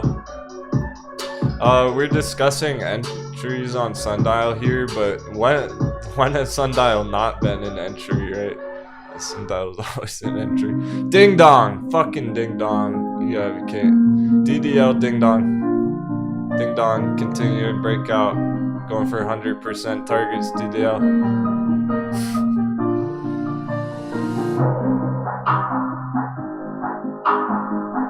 Not kidding, ding dong's breaking out.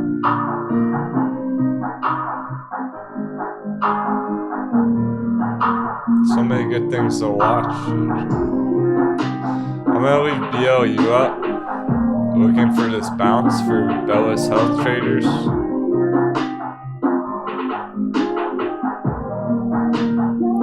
Those topped out ones, they're played out. JEPW from yesterday, almost forgot about that one.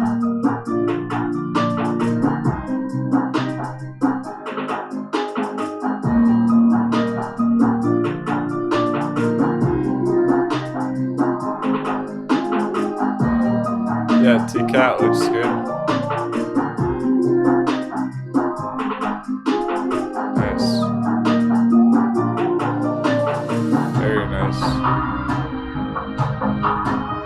Pretty much all the top gainers up there are breaking out right now. Jivo breakout.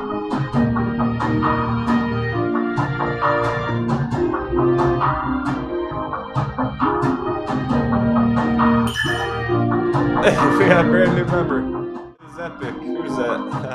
G4, welcome aboard. About to take a short intermission. Had to give you a shout out. Yeah, Hornet, JEPW, we're early on it, it's just getting started. It hasn't even really begun on JEPW.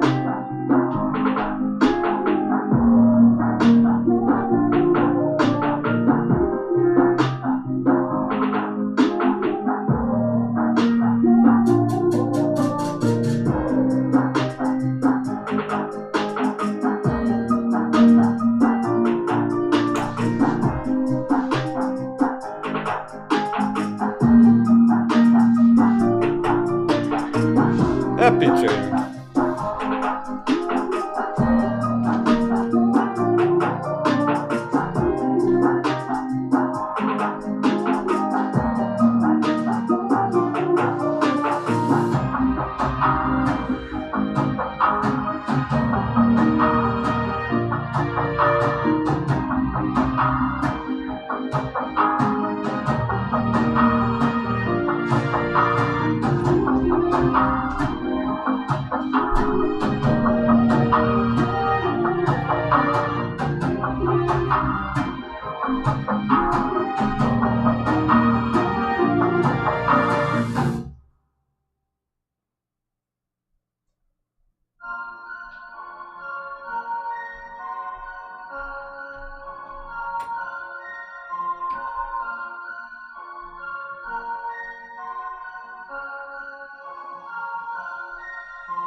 Alright, cool.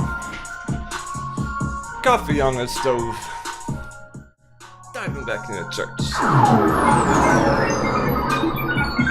Great stuff. That was amazing. Look at them coming down now, CI. Ridiculous shot. Yep, CI is under 2. Coming down like a rock. What are we gonna do about it? We're gonna put in alert. Drop down under 150, we'll get an alert. Maybe we can catch another bounce, I don't know. We'll see. We'll see what happens. If it goes down to $1 again, that would be interesting. What if we got more entries on it under $1? and then it goes back up again next week. Oh man, it's just rinse and repeat on that thing. So we got an alert ready. Jivo, we don't need an alert. It's trying to go. No alert needed, Jivo. I'll do it anyway, just so we can celebrate when it triggers. Put in a breakout alert, GVO 707. So, short intermission. We are gonna take a lunch break in a couple hours for 30 minutes or so. Cause I don't have anything to eat. I don't have any supplies. I need to run to the store this afternoon. Quick.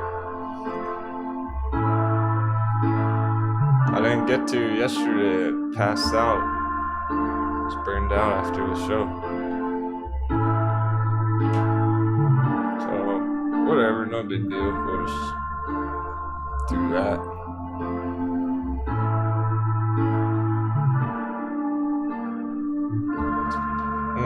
Yeah, so sure, AHT is going green. It might be popping later today. Same with TCAT, but we just want to see them green at all whatsoever today. We don't really care how green it goes. Because, well, remember CXI, Chemocentrics yesterday was green. And we didn't care that it only went a couple percent because it was primed and ready to bust through today. And it did indeed, so we didn't care. CCXI only had a 5% green day yesterday. It's all about this opening today. Likewise with HT, TCAT, we don't really care if they go 1% green today. As long as they're green, that sets them up for next week.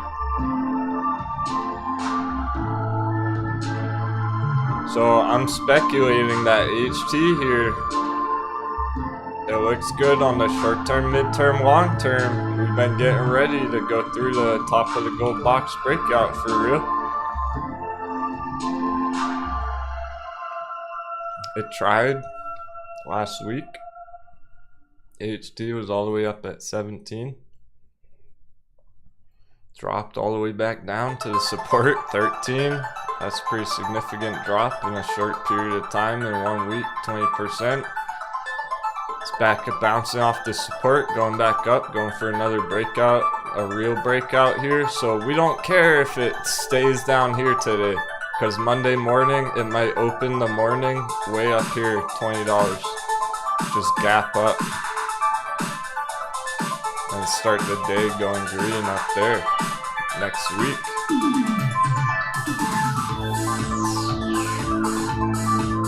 We don't have to worry about it that much right now.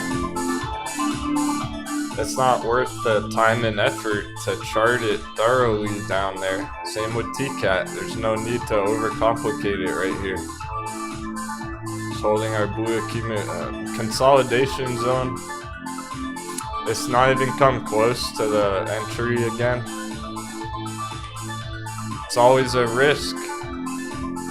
But so far it's maintaining on TCAT, so every green day is a good day for TCAT, especially the crypto boom lately. Where's Litecoin at right now? Litecoin 180, it almost went to 200 already. Alright, so Litecoin's almost $200, 10x multiple divided by 10, that gives you Grayscale Litecoin. Rough estimate, Grayscale Litecoin's only 15. Grayscale Litecoin should be closer to 20. Should be closer to $18, $20 on Grayscale Litecoin. Because it represents like 9 or 10 pieces of Litecoin. So it takes 10 Grayscale Litecoin to be equivalent to 1 regular Litecoin. 10 shares of this. So 15 times 10, $150. Litecoin's 180. It should be 18. 18 times 10, 180. Grayscale Litecoin's undervalued right now compared to Litecoin itself. So when regular Litecoin goes to 200, Grayscale Litecoin should be $20, roughly speaking. Rough estimate. What's that, Sean Connor? I don't know what you're talking about. Yeah, man, good questions. That's a higher level concept. Trying to explain to your friend about mean price action.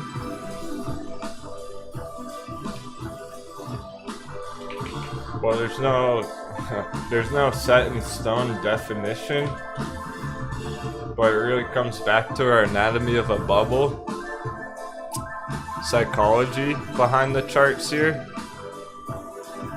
So bubble, bull run, bubble pop, capitulation, despair, hot bevies.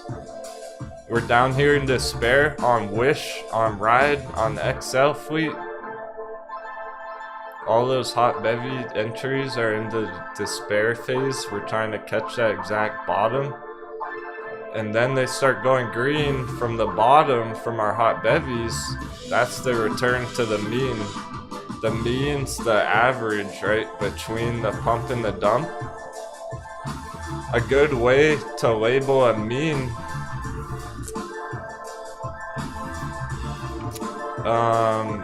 let's take like Bitcoin or AMC for example.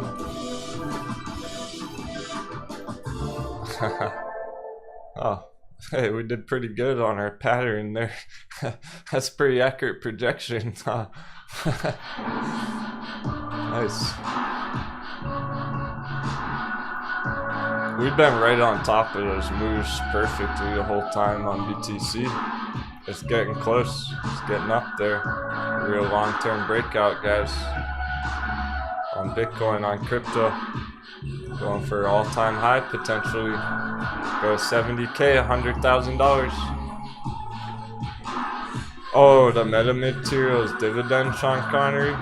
There's there's conversation about it on Discord. I haven't looked into it myself enough to comment on it. People are talking about it on Discord, Sean Connery.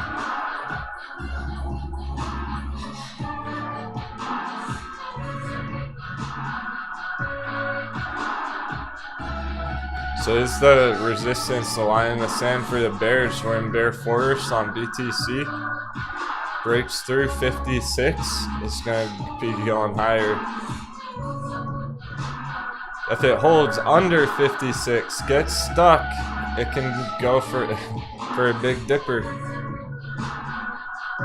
So where's the mean? Where's the normal price action on Bitcoin? Well, it's hard to say. The best idea we could get, where's the normal average price action? VPVR, point of control. There it is. That's the mean. That is basically what our VPVR indicator does for us, is find us that average volume section. It's way down here on BTC. 7777.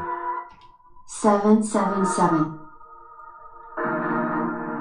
That's the mean normal average price action on Bitcoin. It's crazy on the long-term chart. It's very, very low. Same with the AMCs, very, very low. That's the average. The average not up here. It will be if you're looking at it incorrectly. If you're on the 1 hour chart and you're only looking at the top, then it's up here. And that might be a mistake. That's not as accurate as our real one on the entire history of the chart there. Let's check the dollar. Dollar dip? Okay, what's this? Dollar dip? Of course, we're in a long-term uptrend right now. Midterm, long-term uptrend on dollar though. There's no doubt about it. It's been trending up on the Dixie dollar value. Here's how you can tell.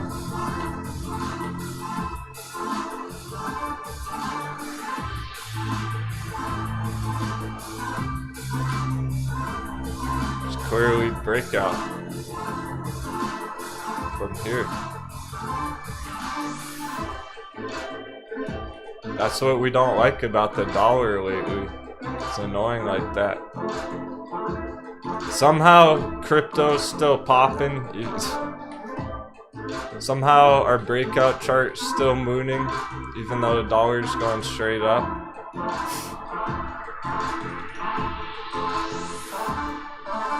So it's not all bad, it's just sketch.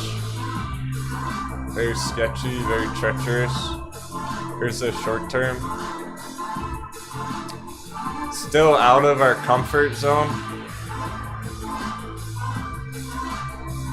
It's not where we want it really. We would like to see it down in the red territory. Because we're dollar bears. We're bearish on dollar. We want to go back down to that bearish territory.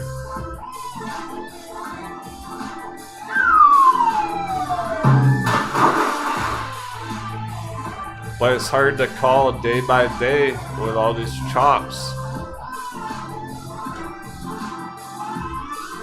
So it's kind of sketchy up here where it's having frequent bounces over and over.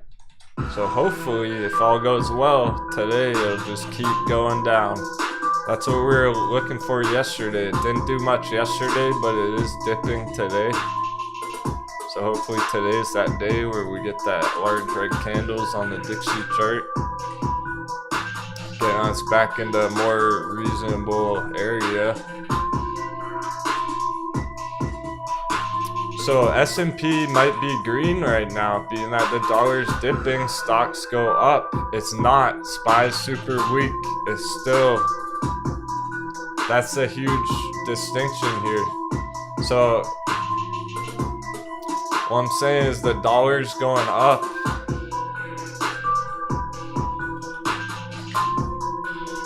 S&P's still going down. It's not helping enough. It's not saving the S&P charts, even with the dollar dip. It's not, the dollar's not losing enough value for those overvalued stocks to be bullish. It's in our bear box. S&P. And oh man, closing the day bearish today, like a bearish engulfing candle on the day or whatnot. Look, it's already a red candle. It is the daily candle S&P. After a huge wick, lots of selling pressure based on this wick on yesterday's daily candle. Now we have a red candle forming for today. If we get some kind of bearish engulfing candle on the close today, it's screwed. There's no saving it if we get a bearish candle close Friday afternoon today. This was the chance for it to save itself, and it's not working. It's not holding up.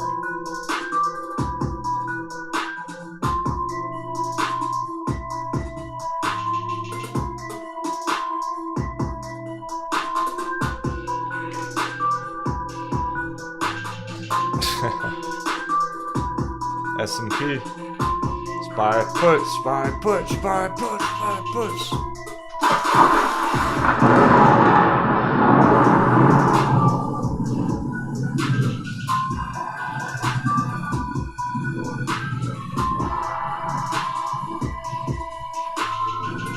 Here it is, nice and simple, long-term chart. Hey, that looks a lot like Bed Bath & Beyond. That looks a lot like Nintendo. Here's Bed Bath & Beyond on the right.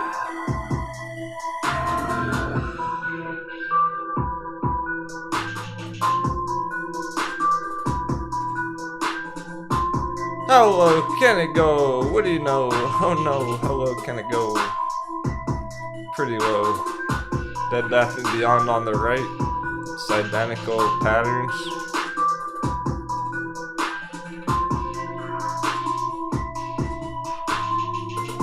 So if that's not a sign of the future, I don't know what it is on the S&P. This huge breakdown. Look when it just started to break down and then how fast it went.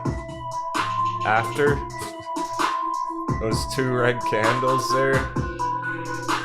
Pretty big moves. That's what we're looking at on S&P.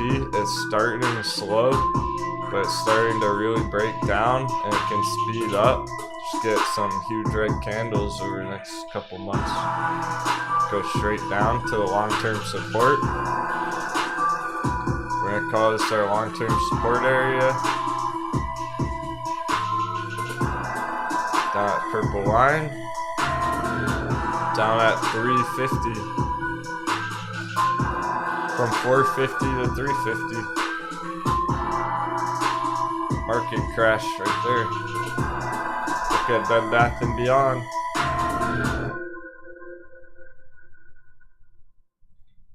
It's not the only one that looks rough like that. Nintendo, same thing. Good old Nintendo.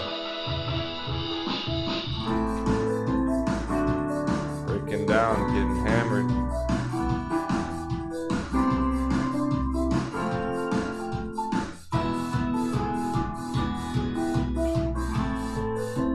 So here's the same thing on Nintendo. It just happened first. Nintendo went first, leading the way.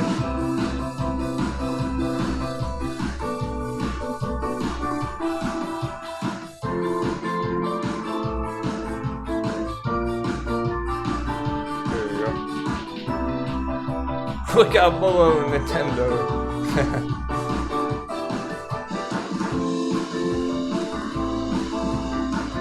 There you go. There's the same chart.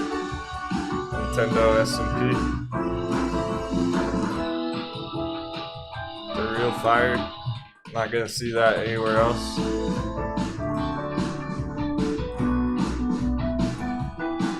That's the only time it's worth it. Putting 2 charts side by side. If you see a live streamer and they have 4 charts pulled up at the same time, they have no idea what they're doing.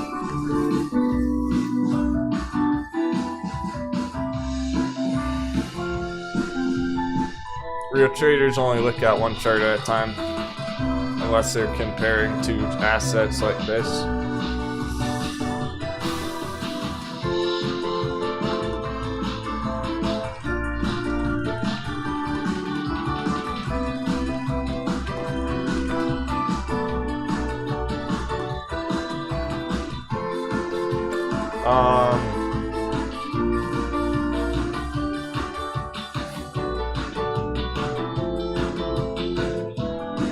Yeah.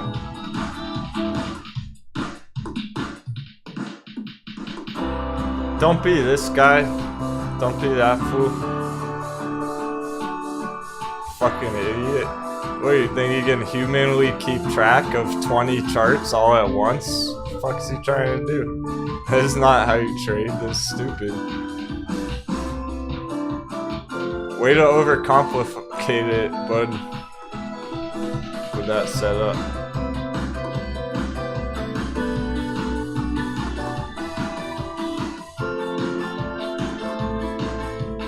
This is how people try to do it.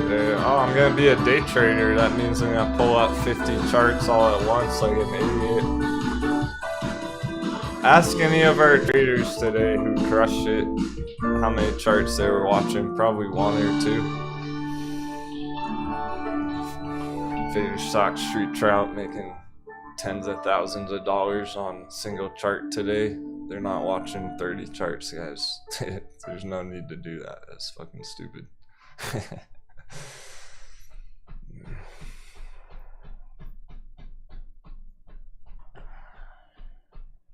I see it all the time. That's the common misconception. Hi, Captain. I entered say at 0.88.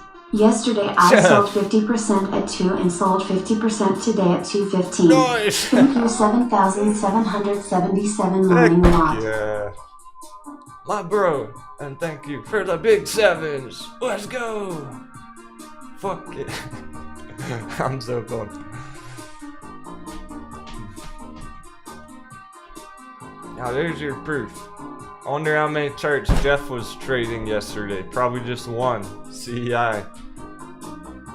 We got in at 88 cents. That's 1 penny from that bottom. Oh, it's the bottom, the perfect bottom. Congratulations, great job.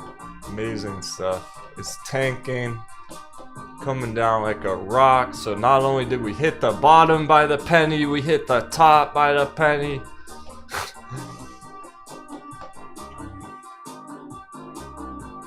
Our top was 250, 277. It hit 247. Made 350% on the preferred dividend when I scooped it up for 70 cents. Bought 3,500 of them. Dang, 777. Y'all blowing me away. I can't even believe what I'm seeing. I can't even believe what I'm hearing, but the proof's in the pudding. Thanks, not word enough. Great job. Y'all are kicking ass. Yeah, I saw you talking about that on Discord. Not bored enough, got in dirt cheap on some kind of metamaterials preferred dividend situation. And he was like, what's going on? Why are these so cheap? Well, he just made 350%. That's why, because he was brave. He got him on the ground.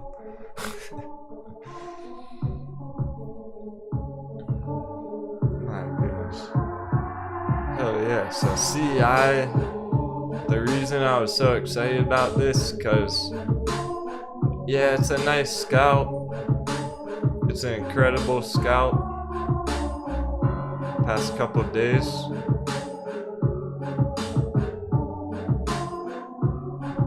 That's just to help you get to your next one. Hopefully you're able to double your money, and now you're looking to put it into something else. Your other favorite chart. It's not our favorite chart at all by any means. It's like our least favorite chart. That's why we're trading it, because people are getting wrecked on it. So if you already locked in the profits, time to keep going. Time to take it to the next step. Maybe that's Sundial, maybe that's Grayscale Litecoin, HG, whatever. It gives you a chance to double down on one of your other favorite charts for long term. That's the beauty of it. Get a quick scalp and then put it right back into your long term hold.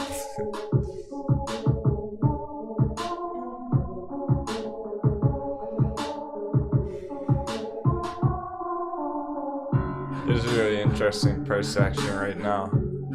It's different things on every chart. It's like every single one of these charts is doing something different right now. Dollar's still dipping. That's the only familiarity we have on it.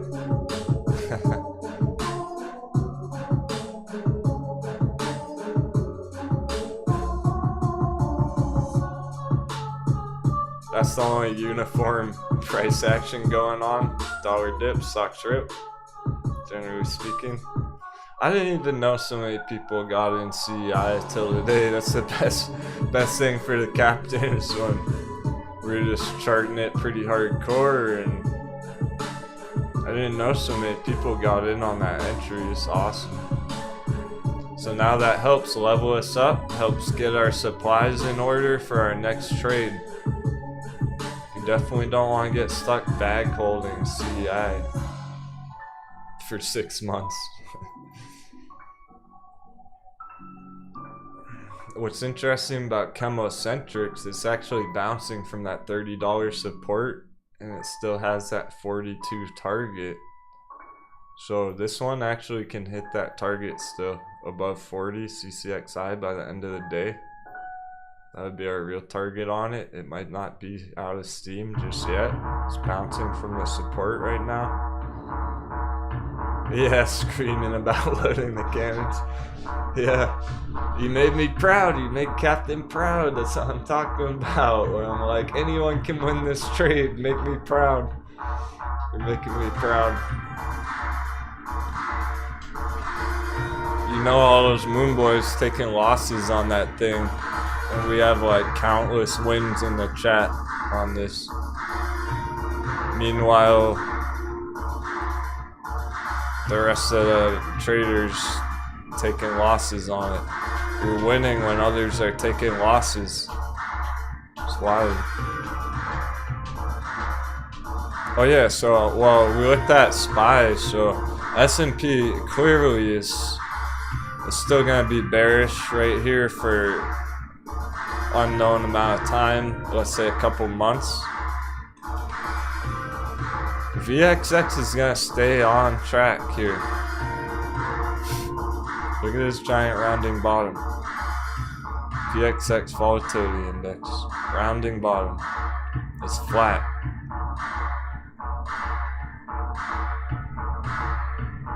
That's what it wants to do. But look at the last time it broke out for real. That's no rounding bottom. That's no slow uptrend. It went insane. It went straight up after that one. Well, look where we are now, VXX. This is why I like it. Bottomed out on a rounding bottom, and it can go big and fast. Boom. VXX.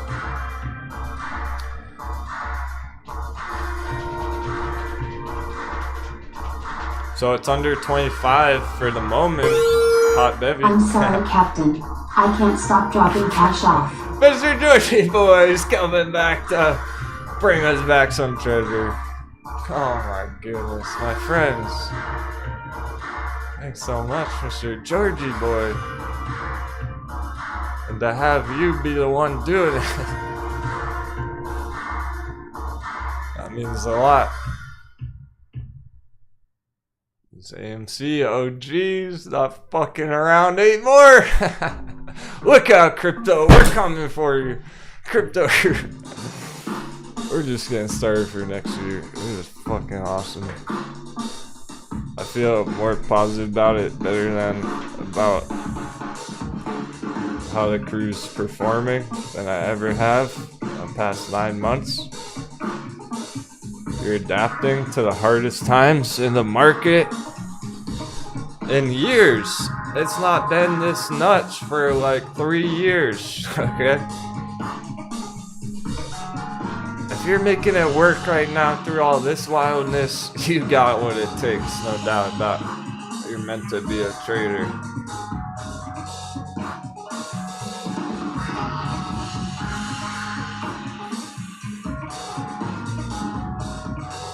All that support's coming from my best trading friends. Been here from the very beginning. It's incredible. Thank goodness. Thank fucking goodness that we didn't just go all in AMC, staring at AMC every day, all day. What if we did? That would be terrible. We wouldn't even have a show anymore.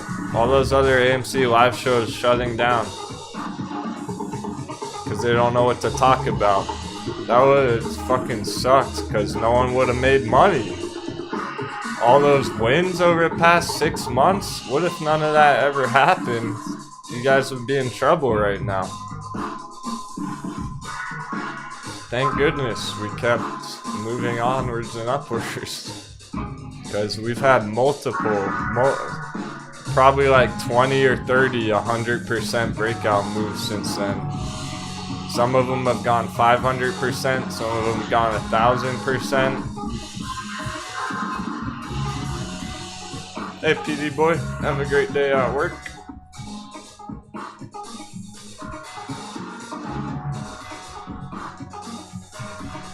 So as long as the crew's not falling overboard, then we're gonna be continuing strong every day for a long time to come. So you know I'm here. As long as you guys are crushing it, I'll be here. So let's keep it going. You know I'm always live every day. If you're popping in the middle of work on your lunch break or whatever, I'll be here. But I'm gonna grab my coffee off the stove.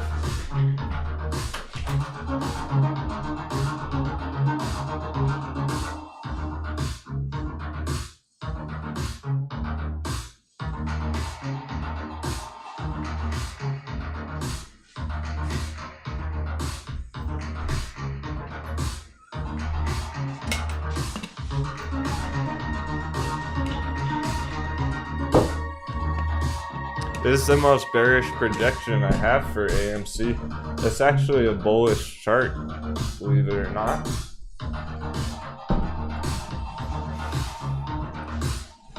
This is a bullish chart. Dip, bounce, recovery, 10x targets next year. AMC. 10x gator. That's funny. Thanks, friend. Captain, what the FK do I do? You changed my tax bracket, ha ha ha.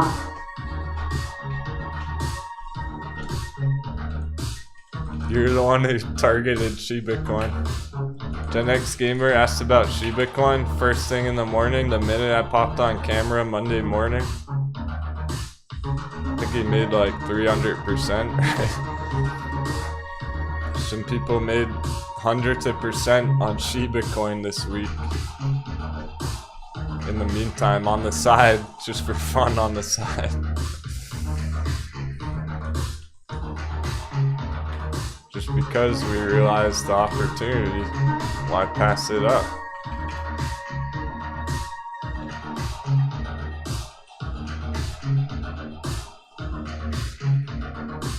Here's where Gen X Gamer asked about it Monday morning. I was like, yep, it's bullish. It's gonna follow the crypto hype cycle. It's tradable. I don't like it, but it's tradable. Some people got in Monday morning. We had our target up here, 0.00003. It hit that target. It came down from the target 200, 300% this week on Shiba Coin. Congratulations, crypto crew. Yeah, there's some people's main trading. You all just crushing it on the side like it's nothing. You see the difference? You see the fucking difference? When all those dummies are focusing on Shiba Coin all day, every day, we looked at it for 1 minute Monday morning, like, yep, 300%. We haven't had to look at it, it's pointless. You already crushed it. No need to overcomplicate it. Now you're starting to see the potential with these other charts. It's like, if Shiba Coin could do that, what do you think Sundial can do? What do you think Sundial is going to be looking to do? Shiba Coin can do that in 1 week. When Sundial gets popular again. Maybe we'll get 300% on Sundial in 1 week coming up. I don't expect it till next year, really, but like I said earlier, a reasonable projection on Sundial here is going into 2022. So the next couple months here, to the very end of the year, it could trend up over $1 and then just start next year holding over $1 support. Hating what are you charting wizard, driving and listening again. Any upside down coffee cups on Tesla? Oh man. Cheers, William K. Flow. Thank you very much. Tesla, huh? It's funny how you phrased that. I know what you meant when you said it, because the S&P upside down coffee cup, that's the only one we've ever drawn on it.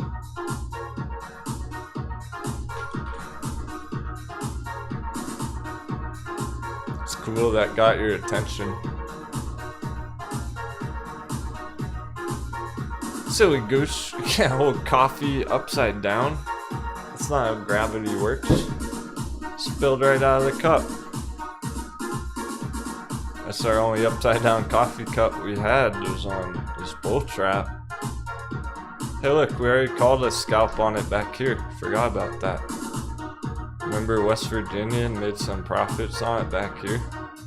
And then we got blow off top, bull trap. Are there any others like this? Yeah, but not... Probably not at the level where I would put an upside down coffee cup on the chart. You have a good idea with Tesla though, because Tesla's like the number 7 of the top S&P 500 chart stocks. Just holding flat on that support 777s right now. 777. Is there resistance? No getting up. No ifs, ands, or buts about it. It's huge resistance on Tesla right here. Kind of like Bitcoin resistance. Bitcoin at 56,000 resistance is equivalent to Tesla at 800 resistance, because it's still lower high than the all-time high. Still trending down technically on the long term. So what's really tricky about Tesla, and it's gonna wreck a lot of people, is this breaking out like this, because that's what new traders are gonna see? Or is it leading to a resistance and a bearish rejection, just roll right back over? New traders aren't expecting that. We are, because that was always our target, which means that's our resistance. That was our target from the crypto bounce, from the bounce back here. AMC, Tesla, crypto, they all bounced in August. So now that it's up at our target, it's up at our resistance, and might get hammered. If you were gonna be bearish on Tesla, now's the time to do it.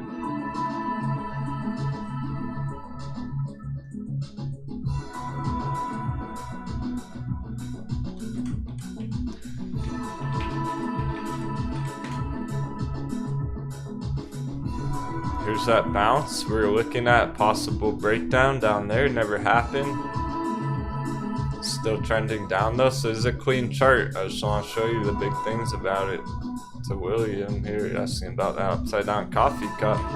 There are charts that look extremely topped out right now, like Tesla, and that coincides with the S&P bearishness.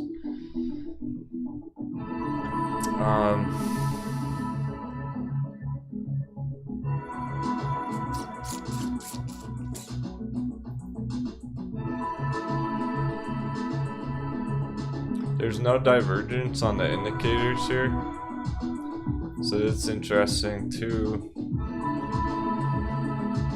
The bearish divergence is back here. There's no bearish divergence right here. It's just simply in a downtrend.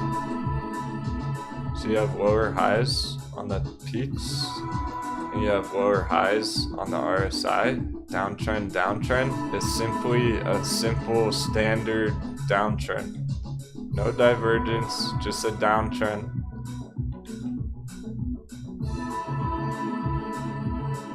Here's the weekly chart. We really need the weekly when it comes to Tesla. Look at this giant bearish divergence on a weekly chart. Fuck that. 3 touches of giant bearish divergence on the weekly chart the whole way up. That bearish divergence looks like it's still in effect. Where's the mean? Where's the average? Where's the support? There it is. PBR point of control, $50. Oh my goodness. So the bearishness here right now on Tesla is unreal. It's almost ludicrous how low it could drop from here. But I don't think I would draw an upside down coffee cup on it,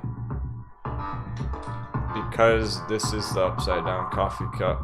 The upside down coffee cups represent a blow off top. This is the blow off top, volcano explosion. What goes up must come down, so that's the coffee cup up there actually on Tesla. I wouldn't draw it right here, but with that being said, if you're feeling bearish about it and trying to go short on it, get some puts or whatever, this is the time to be doing it, because it is at that resistance. That is a hard number to get through. So let's look at it upside down for the bulls. What if we were going long on the dip? What if this was undervalued, trending up from the bottom? We'd be looking at a bounce from this support level, you see what I mean? If this was a normal breakout chart, we'd be eyeing it as, okay, it's down at the support, it's looking to bounce off this long-term support, go up to the VPVR target.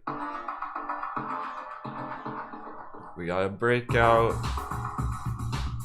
Oh wait, it's upside down.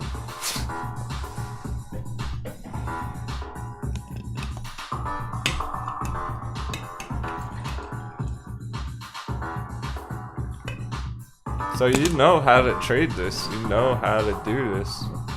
It's just upside down, so it's directly inverse, opposite our normal breakout entries.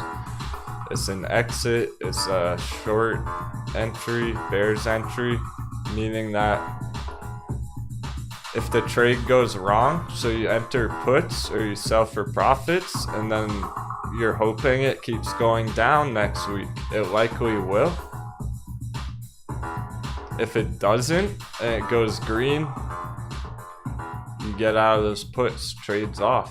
The trade went against you, it would be a breakout and you have to cancel that plan and get back in, like on AMC, because then we'd be looking at a breakout. But right now, what's cool about it is such a close to that number, such a close area that it's fighting it out over, that you can play it with a tight stop loss. You can just exit and then get right back in if it starts going green above 800. If it goes above 800, you get back in. Otherwise, you expect it to continue red for a long time. Because if it does completely turn bearish here, like without even question, then it's going to be a huge retracement. 70% just down to the long-term moving average in pink. These are where the indicators are, very, very low. That pink line and the red horizontal. Thanks, Captain, for that TA. Learned a lot. Yeah, my pleasure. Who's that? Nerdy Dork. Thanks for 7s. You've been asking good questions in the chat. Shout out to our newer pirates. Joining from last month and everything. They're really getting ahead of the crowd.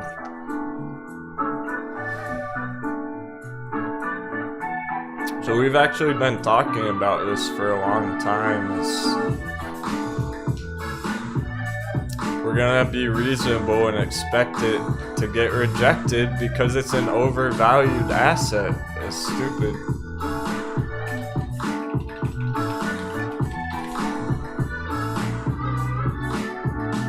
Tesla stock, $777 billion market cap. We're gonna round up. Down 1% today, 1% past 5 days. It's actually green on the month with that bounce. Yeah, this is all fucked up. It's tricky, it's deceiving. It's only green on the past month because of that bounce. Right here. It really should be red on the past month because it's gone down from here. It's measuring it from the bottoms, making it look green. But here you go. If we go out to the 1 year, 85%, not a big deal. About there it is. 1,900% past 5 years on Tesla. You don't want to go long on something that's up that much. That's the exact opposite way you should be trading. You want to find ones that haven't gone up yet and are looking to go up 2,000% next year. Not getting in on ones that are already up 2,000% this year. You dig? That's why it's so bad, so rough looking right here. It can get destroyed because it's not going to get destroyed. It's just trying to return to the normal value. It's overvalued by a factor of like 1,000.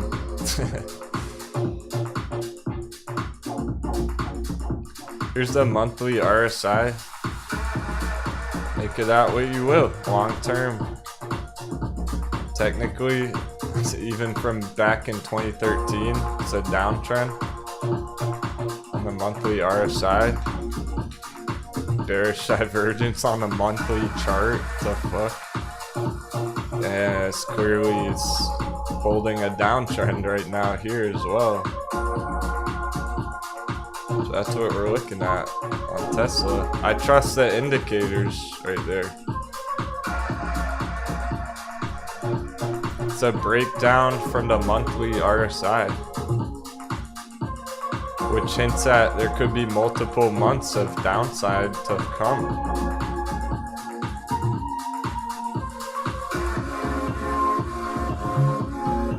Here's the MACD. Tell me that doesn't look topped out. I'll kick you off the plank right now. So does anyone think this is a good time to be entering? That this doesn't look topped out? Because you're going off the plank if you do. You know better than that.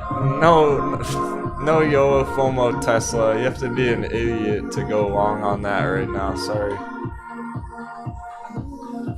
If you're going long on Tesla, you have no idea what the charts are saying. You don't know how to chart.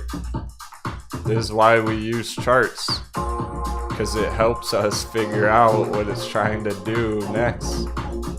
Well, the MACD says it needs to come down.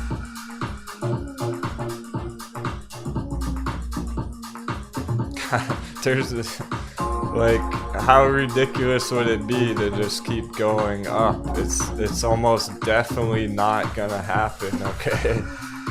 It's been selling off from the top the whole time. And then we'll get it down here next year.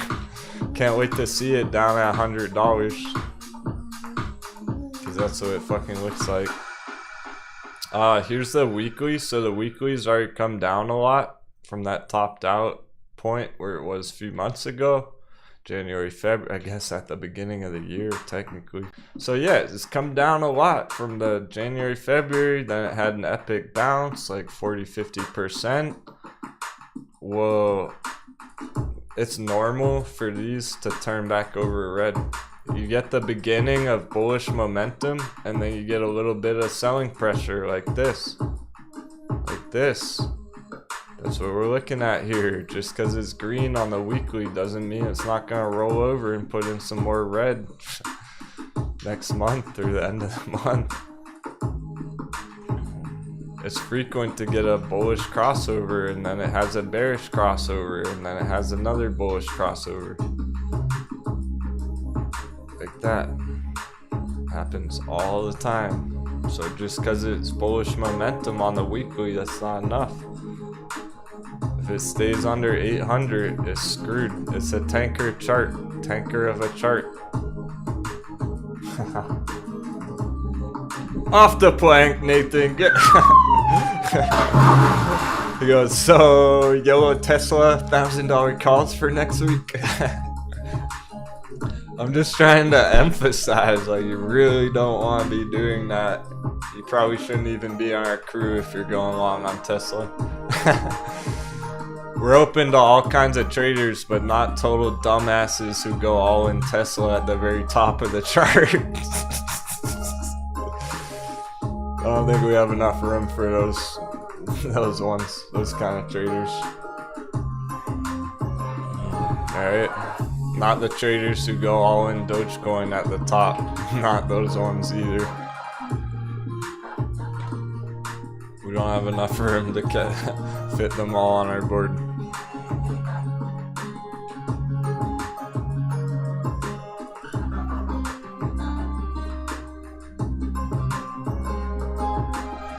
It's just the opposite of everything we've been doing for the past 9 months.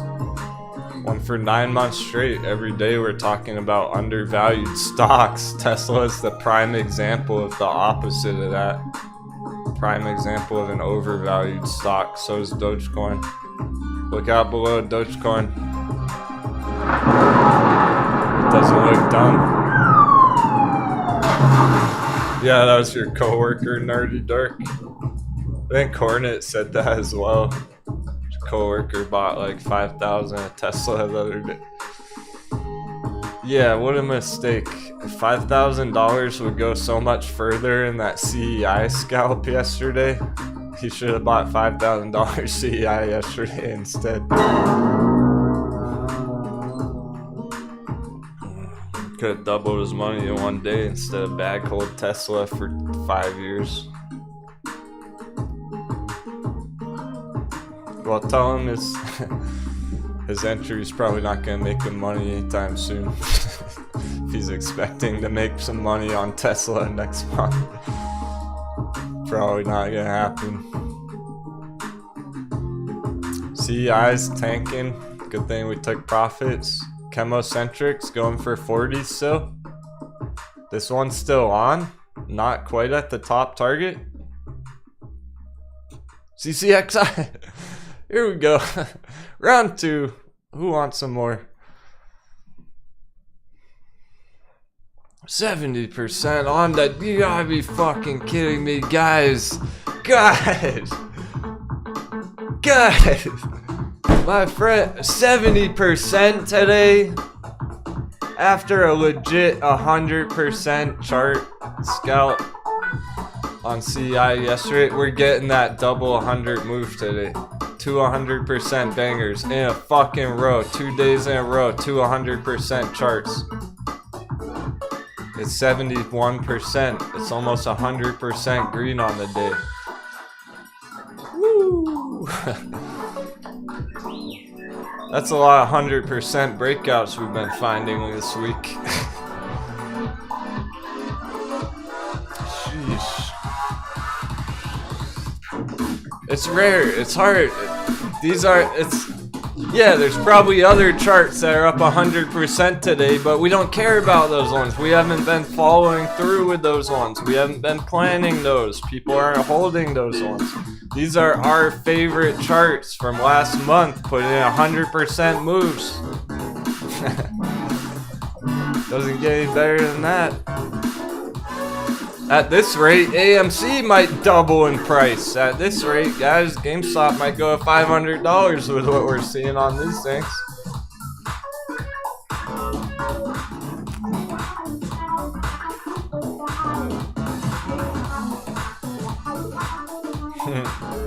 Totally, William Capewell. He's a bricklayer in the UK. Shout out to our global audience. A good old-fashioned bricklayer in the United Kingdom. He deserves to level up. He listens when he can, he's driving home from work, but he has a young kid, can't be in the live chat too much. Yeah, you're welcome about that Tesla one. I'm sticking to that. I'm firm on that Tesla analysis until it changes otherwise. Yeah, hey William, for the busy crew like that, who's not able to tune in all day long, I'm trying to, incorporate those important overall lessons into the members' videos. I'm putting a lot of those important lessons, charts, into the weekend videos for the crew who can't tune in every day. So this weekend I'll probably be talking about CEI a little bit and CCXI. It's more slower paced, easily digestible videos over the weekend because I'm well aware not everyone can catch every second of the show.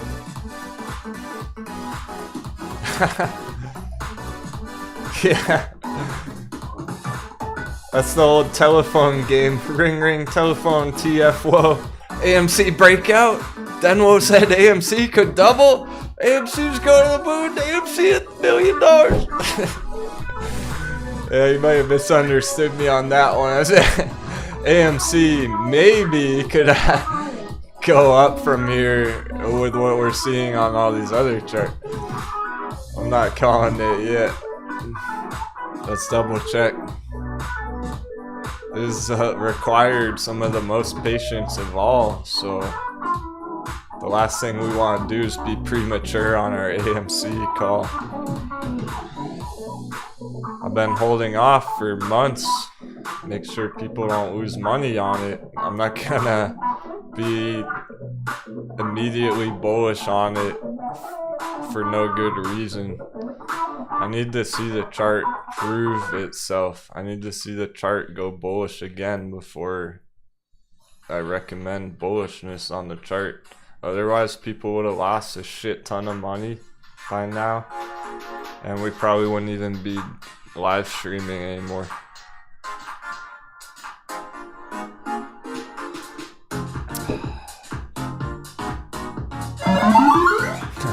TFO leveling up.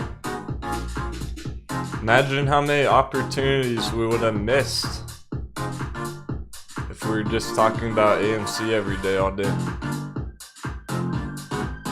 Meanwhile, CVM, Shiba Coin, CCXI, Virgin Galactic, Lucid.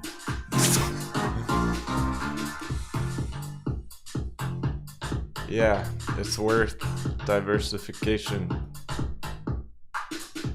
So I'm not calling this till it goes bullish again. As long as it's under this resistance, we're bearish on it for now. Temporarily, going for a hot bevy, going for a bounce. Over the next couple months, I'm gonna let the chart tell us where it's going instead of trying to force an opinion on the chart. All those AMC lovers trying to force their projection on the chart. Ha! I saw Box Boys little comments on it. They're crumble. They have no idea what's going on. He has boxes in all the wrong places. He has a box like right here and stuff. That's not the box on it. Box is down here. $10 buy box AMC, not $40. Hey, remember the CI target too? That was fucking hilarious. Apparently they were calling $90 target. Happy Friday, Captain Crush and all you filthy profit pirates. Here's my tribute to the captain for that say plundering. Yeah, Jason Nee. Thanks so much for this episode. Great stuff. Hell yeah. Let's keep the hype going. We are gonna take a lunch break in like 30 minutes, but it's all good. We're doing it because we can. If I was worried right now, if I felt like people were in trouble, we wouldn't do that. It's amazing. Y'all killed it this week, this month. We can take a half an hour off. It's no big deal. Yeah, the Denwo box Coco, that's right.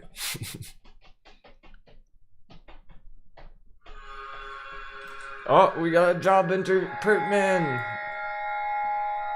Best of luck. What's your job interview? Trying to fund that portfolio, I'm sure. 777. Let's know how it goes. And the crew's been getting jobs.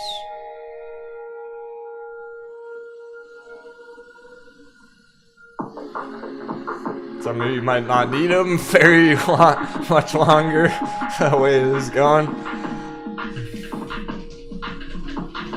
Who knows how much money Jason just made on that? What if somebody had entered that with 100 grand? They'd be up hundreds of thousands of dollars today. Absolute savages. I'm so impressed. Oh, we got sponsorships trying to infiltrate our channel. Hey, sponsorships, fuck you.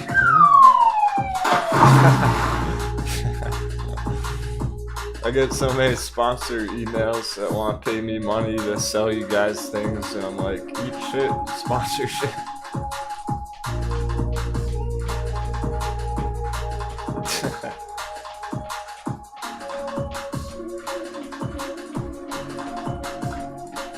Hey Coco, I still don't see an email from you. Make sure you do that if you're trying to get in. VIP winners, send me those emails. I was just double checking.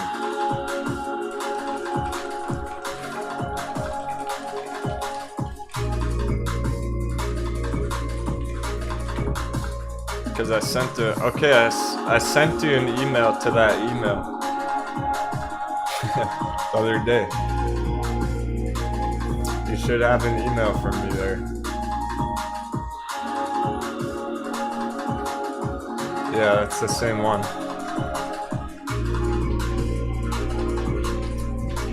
Just making sure, because I can tell there's enthusiasm, excitement to get in there. Make sure to get you all in there today.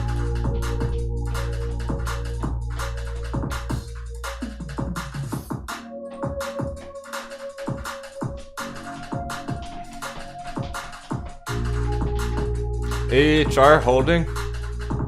Let's go. Air Scout. AHR test systems. Those FOMO entries. It's still on track. It's all good. There was some hesitation, some concern there, at least how I was thinking, because I was hearing people FOMOing in this morning. And there's a big risk of it dropping like a rock right there. It's holding up. It's trying to bust through. This one's still on track, even with those risky entries this morning. It's not dipped. It's trying to crank right up at 25. It's looking like that's going to keep going bigger today. CCXI 75%. I can't believe we're having another 100% win today. That's incredible. Wow. So it is why I've been focused on these ones lately. You might be wondering, why is Denwo ignoring BT or whatever? Why is Denwo ignoring metamaterials? Because these things are going 100%. Not ignoring them, they're just not doing much right now. They are, but they're just getting started still. Like BT couldn't look any better, Bit Digital, but it's only 2% on the morning, so we'll see where it goes by the end of the day. There's just not much to fill you in on with that. It's right on track from yesterday. Like most of them. Okay. Some interest in that new one, NXTD. Yeah, great chat, good suggestions. Doing my best to cover them all. Whoa, nice, Jason. There you go. Jason Lee, he said, fuck, the Captain CEI call allowed me to make $7,500 deposit into my daughter's college fund. That's doing some damage. That's a nice chunk to the college fund for your kids in one day.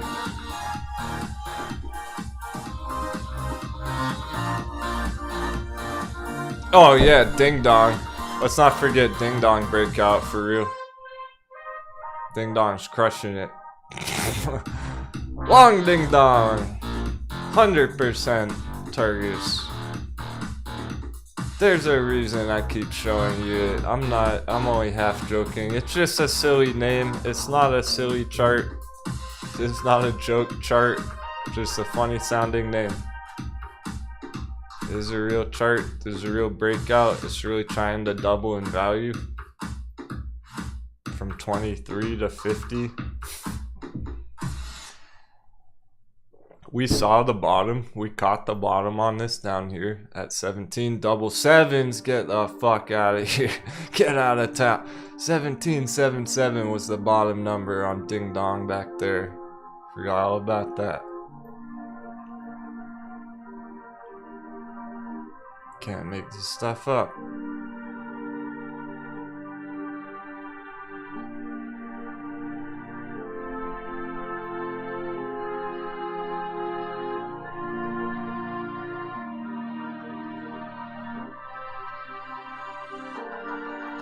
If someone was brave enough, there were, I forget who, a couple people did it.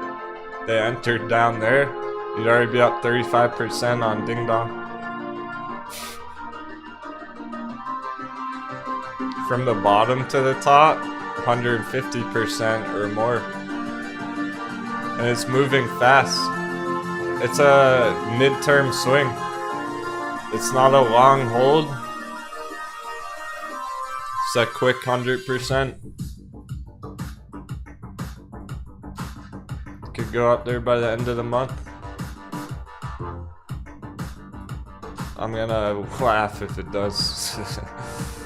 When it does, because that's what it looks like it wants to do. And now it is a China stock. Chinese stocks have been recovering. What do you know?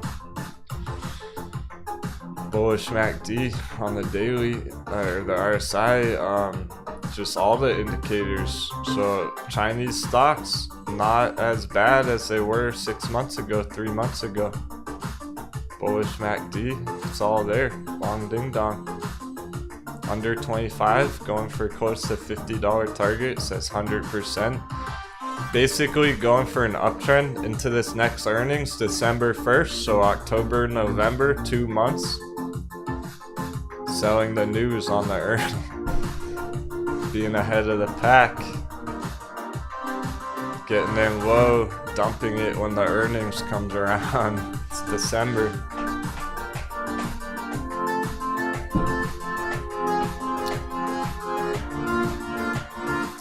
So it doesn't look like it's doing much, but I think it's gonna surprise people. I'm seeing it early. It is everything we would want to see out of it. It's legit. It looks like it's about to go big and fast.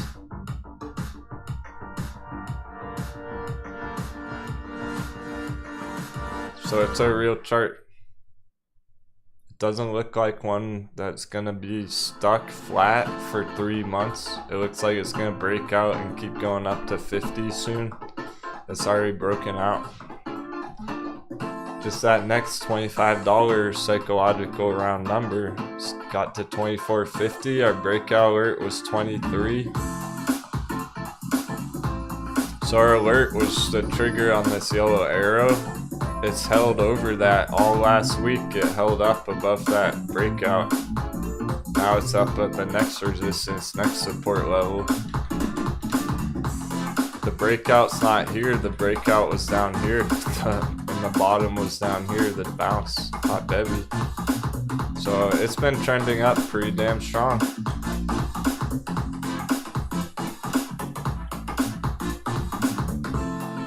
I think it just, the name sounds funny, so there's not that much interest about it. It sounds like a joke or a meme chart, like Dogecoin, Ding Dong, Shiba Coin, whatever. It's not. It's actually legit.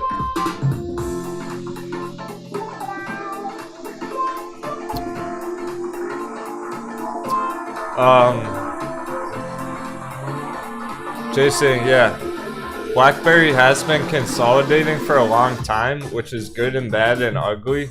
There's so much that's been going on with BlackBerry that I'm not gonna dive too deep into it. I'm just gonna show you the best chart that I have on it. As I agree that BlackBerry is looking to profit.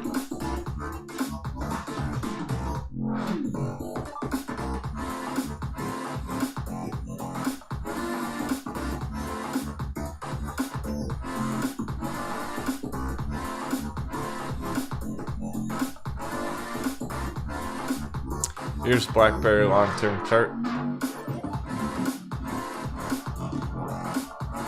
Target over 40, BlackBerry. surprise. It's awesome. We got big targets on BlackBerry. Our targets, now that I've drawn it out more, I never spent much time drawing out a long-term BlackBerry chart ever. I finally did it over the weekend, the other day. This is a real long-term BlackBerry chart, real target up here, $40. It's accurate. Our old target, we were hoping it would get to this old all-time high, $27. Guess what? We're upgrading our price target projection, 40 plus. From 30 to 40. Top fib, even higher, 66. So we're talking about BlackBerry targets are actually closer to $50 than we originally thought. They were at like 30. So we were trying to get a long swing out of BlackBerry from 10 to 30. Now we're talking from 10 to 50.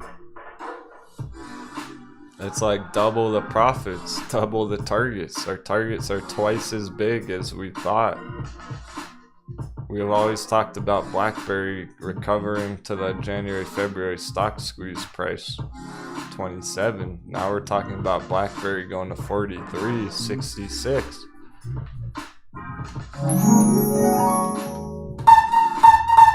Green alert. So yeah, something huge is looking to play out on BlackBerry. Absolutely. Huge long-term breakout. And this is all you should really need to watch. This is the one chart to rule them all on BlackBerry, given enough time.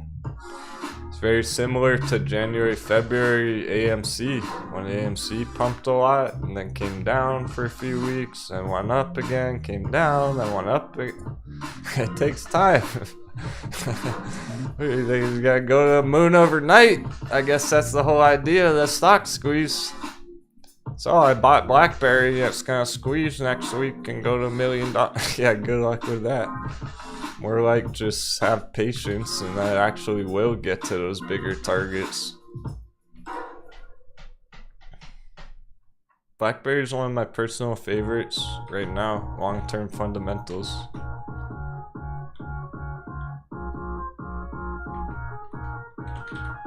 Same with Lucid. Long-term fundamentals. Going for a $100 target, Lucid. And it's actually heading in that direction again nowadays. But again, it takes time. Look at what Nokia did. Nokia's bullish as fuck, but it's taken a long time.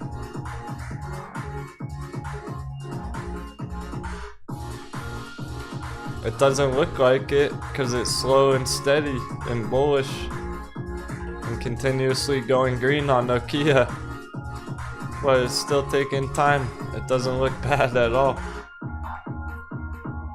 There's a weekly chart. Nokia, what's up? $15 motherfucking targets, Nokia. Great stuff. That's fun.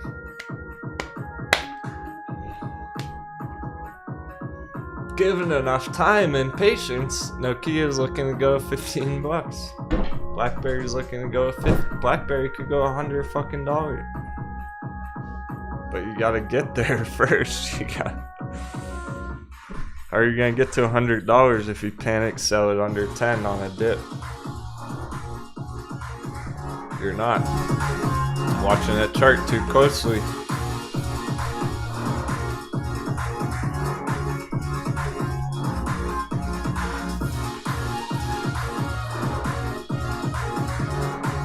Quick targets on Nokia, 850, right there, right here, and then the top. These are your Nokia estimates, 850, $12, $16. Direct technical targets from the previous price action on the chart. Keep in mind, this price history is back in 2010. This is over 10 years ago. It takes some time. Imagine going long on Nokia and then you have to bag hold it for 10 years to finally see green. We're early on these things. How much more clear can I make it? It's early on this fucking thing. It's gonna take some time. It's going to the moon. It just takes time. Patience. Staying calm, holding strong. I'm trying to be as obvious and direct as possible when I'm saying that stuff. How else to get it through your head? Because it's hard to understand. But when you hear it said like that, it's kind of like it's kind of like a metaphorical like smack to the face. Like oh yeah, that makes sense. Like duh. You know, when I put things bluntly.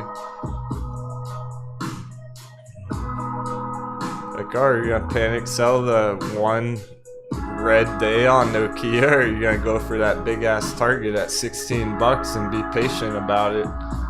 Kind of puts it in perspective. Like, good point, Denwo. Remember all the people we lost on the way on AMC who panic sold every single red candle at AMC the whole way up and got pissed about it, and they quit trading and they don't even trade anymore. They all fell overboard. I heard so many people tell me they took a loss on AMC back here. I was like, how? How? What happened?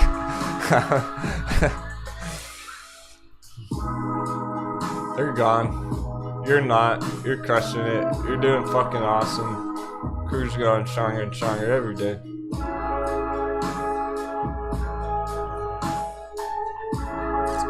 So how about that fresh one chat was talking about? NXTD? It's down at the VPVR, point of control.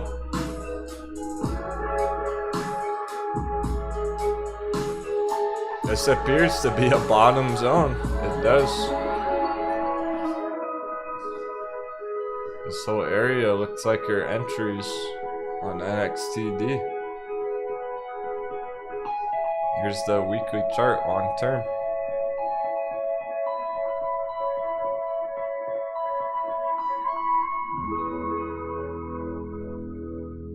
So you can see it already broke out, guys. It's already been popping. Don't be fooled because it's red right now. It's trending up. It's blasting off. If you think it's red right now, then you're forgetting about this giant breakout right here where it went 10x already. Back in August. Yeah, it's cooled down after that. It was a big move. You're trying to catch that next one. The real breakout. That was premature breakout.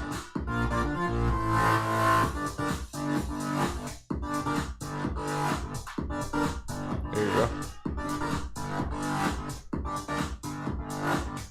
There's nothing wrong with that right now.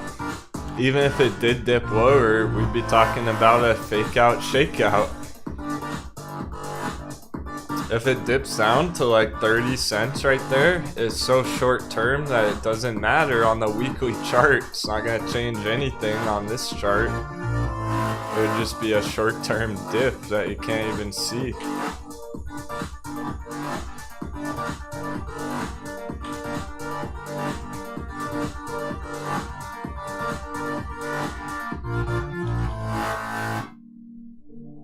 Reminds me of Metin.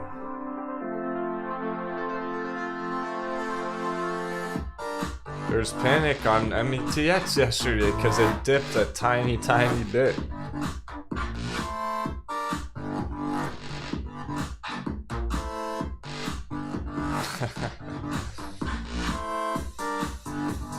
Here's long-term Metin chart, daily, weekly chart. It's been going down since 2020. 2 years straight downtrend, METX.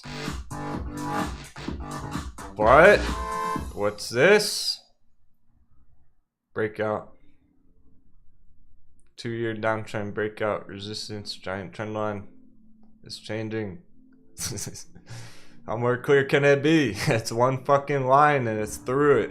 Even a 2-year-old can understand that. Let's go. That's the only trend line we drew on Camber Energy. When Camber Energy broke through that trend line, it went 1,200% to the upside in 1 month. That's why we're getting ready for it. We spotted it right on time from that breakout. It's looking to go big. On the midterm, long term, don't worry if it goes red for 5 minutes today. Or yesterday. Oh no, it opened the day red and now it's green again. Oh no. Oh no, that one dip yesterday. That one tiny dip that everyone's worried about. Forget it, you can't even see it on the real trade idea. This is your trade idea. Fuck that 1 penny. Who cares about that 1 penny? We're talking about $10 targets. Fuck 1 penny.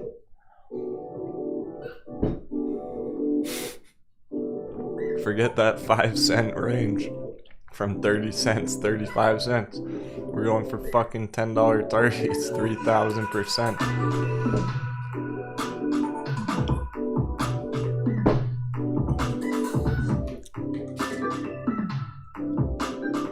There you go. Don't doubt the bullishness of these charts either. Yeah, I'm telling you what not to do. I can't tell you what to do, but I can tell you what not to do. Not financial advice, right? I'll tell you what not to do. Don't panic on netting, because I would be on the other side of that trade. I would be looking at entering here. Fresh, early spotting it right when it's happening, the day it started diverting away from that trend line breakout. We saw it the exact day it got through there. It's been kind of flat. That's not a bad thing. It's been flat for 2 days. Big deal. Hopefully that's clear, makes sense. Not trying to offend anyone. It's just tough love from the captain.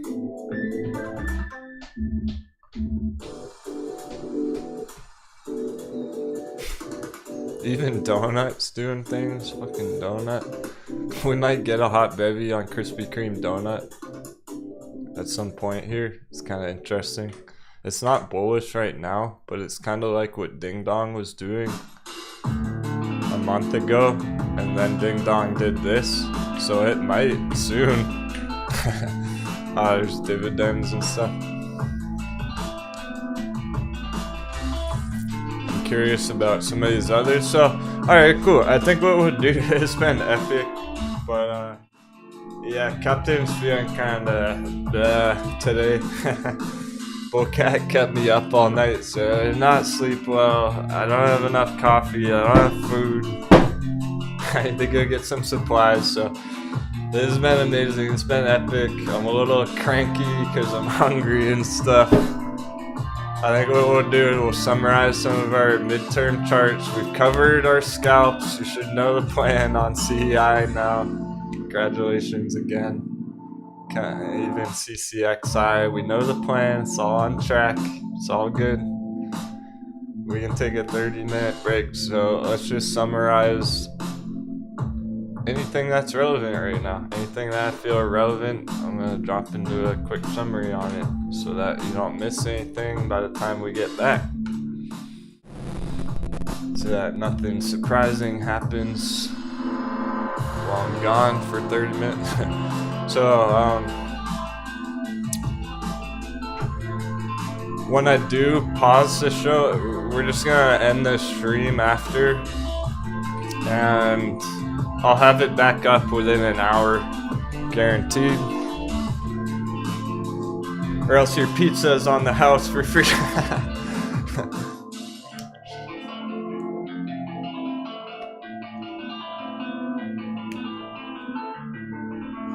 Just gonna run out, grab some supplies, so I'll definitely have the show up within an hour after that. So check back, 30 minutes, an hour, whatnot. Look for the notifications, but for now, let's see if anything else is super relevant going on that we might have missed. Ethereum, there we go. I think that's been dipping still. It has, so it appears that short-term bearishness from yesterday is still coming through on Ethereum. Going down for a dip, then a bounce. So the reason why this has been dipping so much on Ethereum is because it already crushed huge targets. People got in it literally same as that CI thing not long ago. This was our scalp right before CI last month. So some of our traders got in like $3.50, $4. They went up 500%, hit our $20 target. They took profits. It retraced 50%. Some people even got back in at the bounce. Last time it was under 10. They got back out at 17, another 77%. We already crushed this one twice last month, not long ago. So it's kind of played out right now for the time being. We already got lots of profits out of that idea, so that's why it's been selling off a lot lately on the short term, because our targets got hit and that was the trade. Trade's over, but not completely, because we still have some crew holding it. So I'm gonna keep up with it. It's just that short term is bearish here.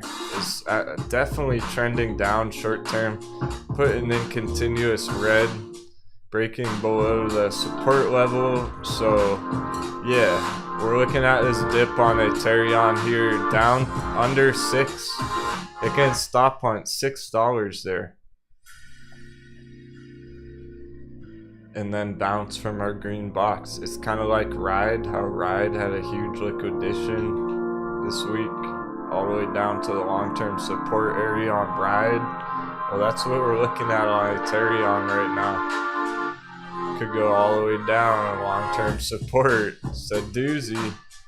Short-term, it's in big trouble, but if you didn't even notice that were to happen, let's say somebody was all in Ethereum and they didn't look at their chart or their portfolio for a whole till the end of the month, most likely we're gonna be seeing Ethereum by the end of the month here, back up in the green after that dip. I wouldn't expect it to dip down there and then get stuck down there. We're looking at a dip and a bounce, so it's only a short-term breakdown. This doesn't change the long-term Ethereum. Here's your midterm, long-term Ethereum, going back up for a retest of that all-time high area, but we're not being overly bullish about it. We're really just trying to get back to like the 618 fib or the 786 here, up at $38. Not the top, not even the very top. So we're not talking about Ethereum going to an all-time high. We're just trying to get a bounce out of it like that CI trade. Down at the support level, the real support bottom area on the chart for now, this green zone. From that green zone to the 786 on the bounce, 500%. So there's still opportunity where Ethereum could play out to 500% profits on the midterm, long term. So therefore, it doesn't make sense to worry about the short term dip. There are ways you could play it. We even talked about exiting and then re-entering yesterday. Maybe some of you even got out and are looking to buy back in for a lower. All that's on track, it's just short term. So either you're trying to do that, or you're just buckling down, fastening your seatbelt for that turbulence,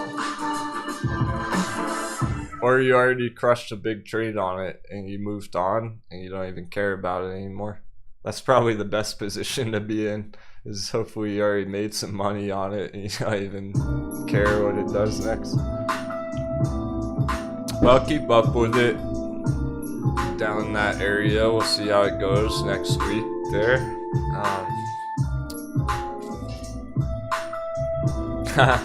No, I don't think so. Shoot child is funny, man. Some due diligence, he goes, dude, the stacks of cargo ships outside my window. WTF is going on at the docks? I've never seen so many backed up shipping lanes. We were talking about that a couple of weeks ago. Apparently that's been happening for some time. It's not like brand new. Ever since CTRM's been bottoming out, that's been going on for like a whole month or two. Now, my speculation about that, okay, he said, first-hand account, he said it's worse than ever before today. Interesting. Alright, so basically my speculation about that though, like, yeah, that's happening, so yeah. We're getting multiple reports that they're backed up shipping lanes and everything, backed up ports. That doesn't make me think bearish though. When you're asking maybe time for some puts to go bearish on shipping companies, I don't think so, man, because I've heard that with the backing up of the ports is costing more money. Let's say that, alright, let's say you contract a shipping container. It's like, I need you to sail across the ocean and it's gonna cost $10,000, $100,000. They sail across, oh, that's just the direct fee. So, okay, you want to ship something across the ocean? $100,000 plus $10,000 every single day for fuel and crew fees and food fees and whatever. So 100,000 plus 10,000 a day. They go out, they get to the port. Oh, now they're stuck in the ocean for a week waiting to dock on the port. They're charging their customer for that.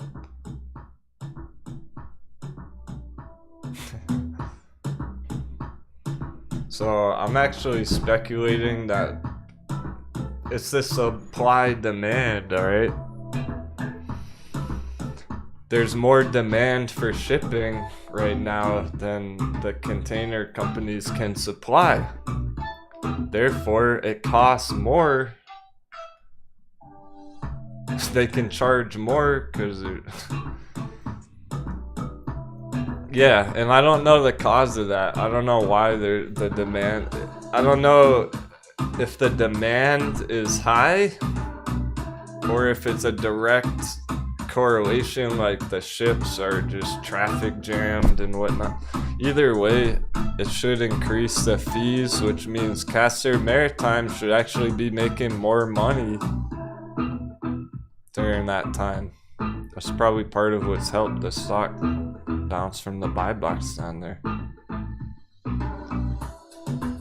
So I would speculate that the more demand there is and the supply is not being met, then there's going to be higher bids to get those ships sent out.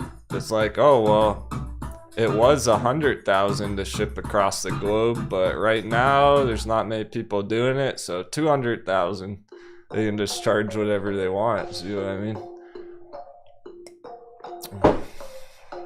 Alright, sweet. What else? We already covered some good ones. Of course, fuel cell, XL, the EVs, fuse is lit.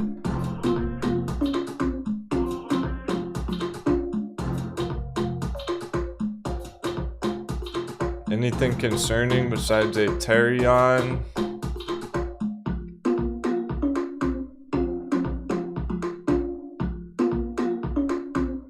Not that I'm seeing yet. Maybe dice roll Sessin, but that's dice roll for you.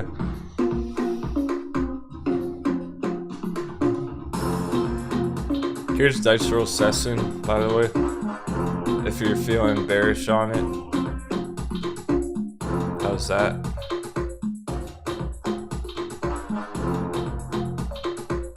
Are you sure you're bearish on Session?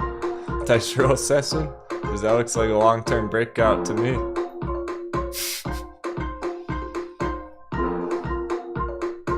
After we talked about all those other ones, I think you know what I mean. Tysherl. That's the only one that's really that, and the Ethereum taking a hit lately, but besides that, not seeing much concern on the charts. Blackberry's chilling. VXX over 25. Is over the support again.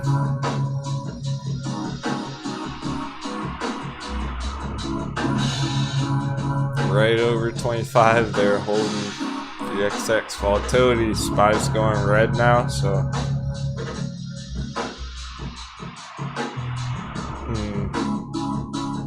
yeah, there's a lot we can talk about, but nothing. Not seeing anything extreme except for Donkey Kong DraftKings. DraftKings puts. DraftKings puts. DraftKings puts. Sorry for your ears. I get excited. Donkey Kong Bears. Donkey Bear. DraftKings fucking puts. Here's your put trade. Here's your. Are you feeling bearish? You feeling savage? I got one for you. This is your upside down hot. This is your upside down hot fucking coffee spilling out we were talking about earlier.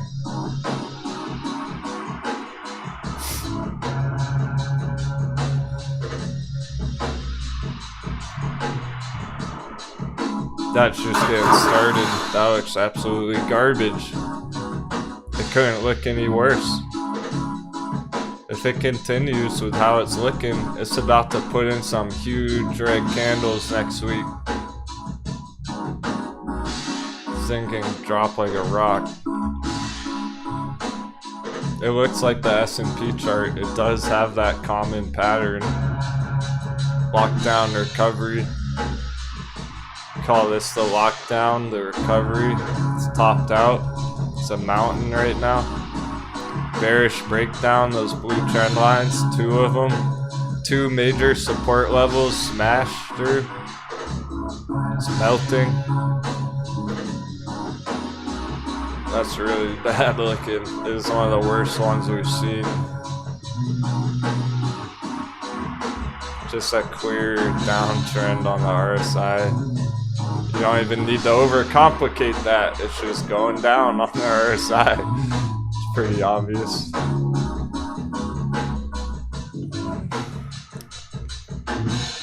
Oh,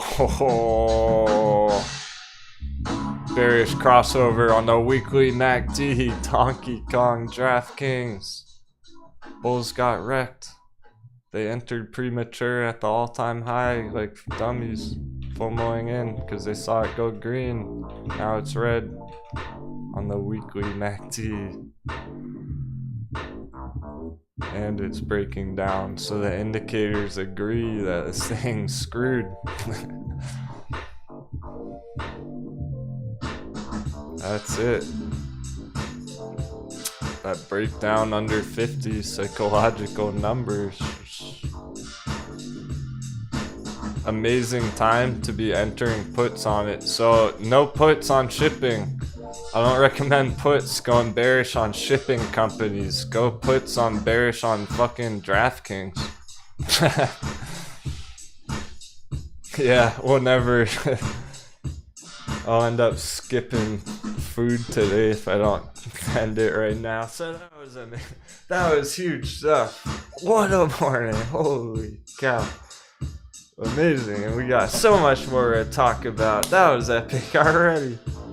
Man, I wish it wasn't the weekend so we could do it again tomorrow, but we're just gonna take like 30-45 minutes. Kevin's gonna run out, grab a quick break, get some supplies because I'm burning out. I'm out of coffee and stuff, so want to keep going nice and strong for the afternoon. We'll sneak in some crypto crunch after hours. And we got so much more to go, just like that with DraftKings. I could do that on every single one of these charts, our favorite Wall Street bet place. Awesome stuff. I hope to see you back when we return from our break. Have an awesome afternoon. Happy trading, my friends. Take care.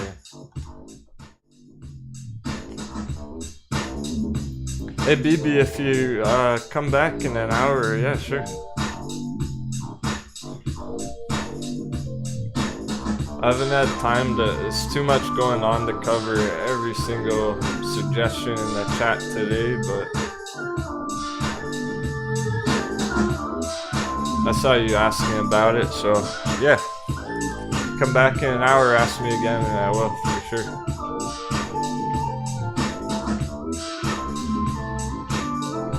Thanks everyone, have an awesome lunch break, a little mental break.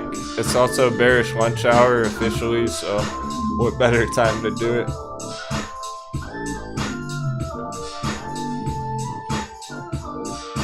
That way I don't have to make powder hounds deliver me supplies. Alright y'all, catch you soon.